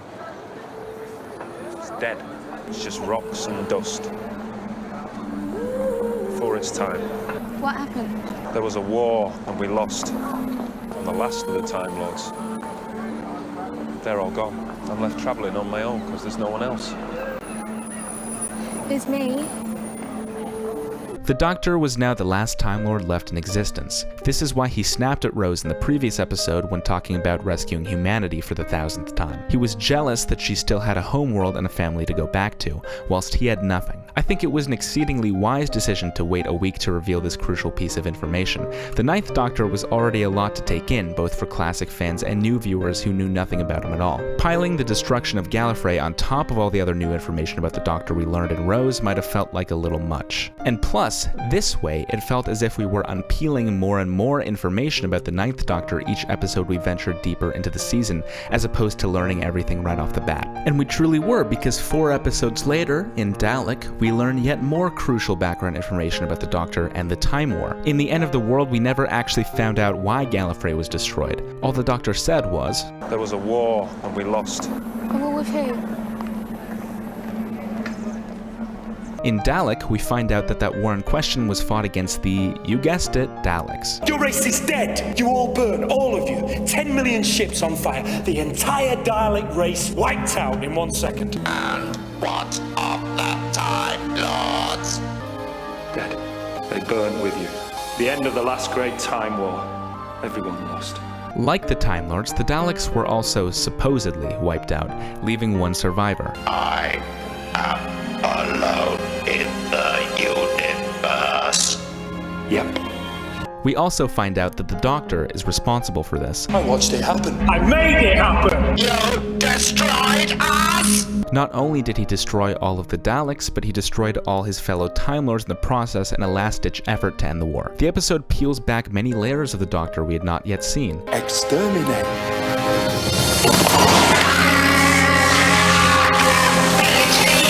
He's clearly still tortured by the events of the war and the choices he was forced to make, fueling him to act in a manner more cruel than his usual compassionate nature would allow for. Rose, get out of the way now! No. The Daleks destroyed my home, my people. I've got nothing left. It's the sunlight, that's all it wants. It couldn't kill Van Staten, it couldn't kill me, it's changing. What about you, Doctor? What the hell are you changing into? I couldn't. I wasn't. He is ultimately talked down by Rose, which leads me to another important aspect of the 9th Doctor's character arc, his companion. Rose and the Doctor grow closer than he does with probably any other assistant in the show's history, though most of the romantic stuff happens after Eccleston's regeneration, because, David Tennant's just so hot. That doesn't mean that their relationship beforehand wasn't vital to his arc, however. You can see that throughout Series 1, the Doctor having someone with him to keep him company and also to keep him grounded slowly smooths out his rough edges. And through this softening, we got to see his true personality shine through a little bit, and gee golly is he sure a goofster. Atoms! What are you gonna do, moisturize me? The 9th Doctor is one of my favorites comedically, especially when he's being a giant dick. Funny little human brains. How do you get around in those things? When he's stressed, he likes to insult species. Though it was undeniable that the character was still gradually opening up. Everybody lives, Rose. Just this once! Everybody lives! This culminates in the Series 1 finale when the Doctor realizes that his sacrifice was, at least partially, in vain, as the Daleks actually survived the Time War. Once again, he is faced with a decision.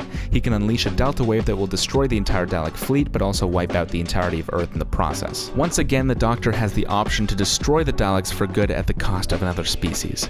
He even sends Rose home to protect her from the Delta Wave, planning to kill himself in the process of activating it. The man was willing to commit suicide just so that the Daleks could never put their toilet plunger egg whisk cans on anything ever again. And by the way, this is a bit of a tangent, but the scene when he sends Rose home is just phenomenal. Just in his face, you can see not only how much the Doctor has become attached to her, but how unflinchingly he is willing to make terrible sacrifices at this point.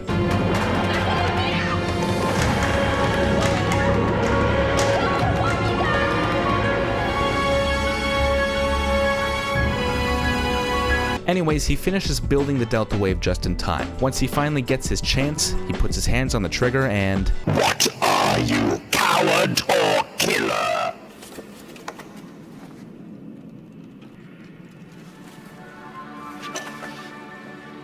Coward. Any day. He can't do it this time, because he's changed over the course of the series. Mankind will be harvested because of your weakness. kill yourself. This character arc is easily the best that is undertaken by any incarnation of the character, since it is woven into the storylines of the episodes. It's poignant and memorable and brought to life by fantastic acting. A lot of character arcs screw up by not properly conveying to an audience why a character is doing what they're doing. This is not one of those cases. I, as a viewer, understand perfectly well why the Doctor doesn't want to trigger the Delta Wave, because I saw how deeply he regretted killing his own kind. And it's not like the show overplayed this regret either. The Doctor never had any PTSD Vietnam War flashbacks about the Daleks. Instead, it was all conveyed through minimal dialogue, yet it's deeply effective. Russell T Davies actually talked about the writing technique he uses to achieve an effect like this. I can pinpoint where I learned how to write in the way that I write now. I personally was getting very dissatisfied with the way I was writing. And very simply, I wrote the scene in which a man calls off his engagement and he doesn't use the word engagement once, and he doesn't say it's off. I wanted it to be easy. And I needed you. I needed you so much. Of course you did. That was what it was. I needed you. Neither one of them says what's going on, but by the end of the scene, they're no longer engaged. It comes down to a little soap opera scene that only 5 million people ever watched. That is where I learned to write. Instead of being super obvious with what a character is talking about, he writes it in a more natural way. The Doctor doesn't say one time throughout the entire season that he regrets killing the Time Lords, and yet, you know he does. You can see it. Take notes, Chris Chibnall. Also, I as a viewer saw step by step how Rose changed his perspective, which adds more impact to this moment. Then Rose shows up and solves everything with a Deus Ex Machina, but I'm ignoring that right now. Anyways, shit happens and now Rose's life is in jeopardy. The Doctor can save her, but at the cost of her regeneration. So instead of sacrificing himself for revenge as originally planned, he sacrifices himself to save a life. The Ninth Doctor is one of the few to fully accept his fate, and he simply spends his final moments attempting to comfort Rose. Every cell in my body's dying. Can't you do something? Yeah, Time Lords have this little trick. Except, it means I'm gonna change. And I'm not going to see you again. Not with this daft old face. And before I go... Don't say that. Rose, before I go, I just want to tell you you were fantastic. And you know what? So was I. It really goes to show how much he had changed since his first episode. Let me just clarify that despite the fact that Series 1 is flawed to me... Shaking my booty. The Ninth Doctor is consistently stellar and one of the only things I cannot find anything to legitimately criticize. It sucks that he only stayed for one season, but the fact that he left when he did, immediately after completing his arc, almost kind of strengthens his run to me. It truly leaves me wanting more, which is a good thing in the entertainment realm, you know? You don't want to turn into The Walking Dead, now do you? But why did he leave? Well, no one can explain that better than the man himself. I left because my relationship with Russell T Davis, Julie Gardner and Phil Collinson completely broke down during the shooting of the first series. Anybody will tell you that the first series, nobody knows what they're doing. You get executives at the BBC that were very hands-off. They were like, if this fails, I don't want to be implicated. And then when it gets picked up, they're like, I'm responsible for this. So the shooting of the first series was a nightmare. And I was right at the centre of it. And I could see what was going on and reported it back, and I just got silence. So the relationship of trust broke down. So off I went. I don't know the precise details behind this claim, and I probably never will. I believe Eccleston was implying that Davies and the company were disorganized and it led to others having to scramble to pick up the pieces, but whatever the case, I respect Eccleston for leaving if he truly thought people beneath him were being mistreated. Recognizing that Eccleston was within his contractual right to leave the show, the BBC of course parted ways with him on amicable terms. No, I'm just kidding. They actually published a fake statement from him saying that he was really tired and that's why he left the show, and also blacklisted him throughout all of Britain, making him have to move to the US to find a new work. You know, the normal thing a company would do. When they said that, any other producer reading that would go, oh, we're not going to employ Chris Eccleston because he gets tired. So it was a lie. And it was in quotation marks. And I'm from Salford. You don't do that to me. In the years since Doctor Who, many Who fans have accused Eccleston of being distant towards the show. But I mean, considering the toll it took on his career, I can't really blame the guy. It seems as if he's perfectly nice to every Doctor Who fan he encounters, and he recently started a bunch of Doctor Who audio dramas, so I don't see much validity to this claim. I thought, well, this is going to pay the rent for a while. You How am I living in a place you had to rent? Wow. I'm still living in a place that I have to rent. It's David Tennant that's got the mansion. But why harp on this any longer? I think I've made myself quite clear. Quite clear. The Ninth Doctor, complemented by great writing on the part of Davies, great acting on the part of Eccleston, and the indisputable fact that he is the man who brought Doctor Who into the 21st century, is my favorite incarnation of the character. So there it is, baby. I did it. I ranked the Doctors. I ranked them. It's done. Shut the fuck up about it now. Congratulations. You made it through this 2-hour-long marathon of a video. If you think I was too harsh on anyone, just know that there is some good to be found in every incarnation of the Doctor. Yep, even the 13th. And speaking of Whittaker, she'll be leaving the show after this season, along with Chris Chibnall. The show will finally be free of his icy grasp. So that of course begs the question, who will the next Doctor be? What will they be like? Will they be another 11th Doctor clone? Will it be David Tennant? Will it be a bunch of past Doctors all coming back? And will the show redeem itself in the minds of the public? Well, my friends, only time will tell. For now, I'll just leave you to stew in the regret of knowing you just spent 2 hours watching a YouTube video instead of doing that one thing you've been putting off. But now the video's done and you have to do it. So go do it.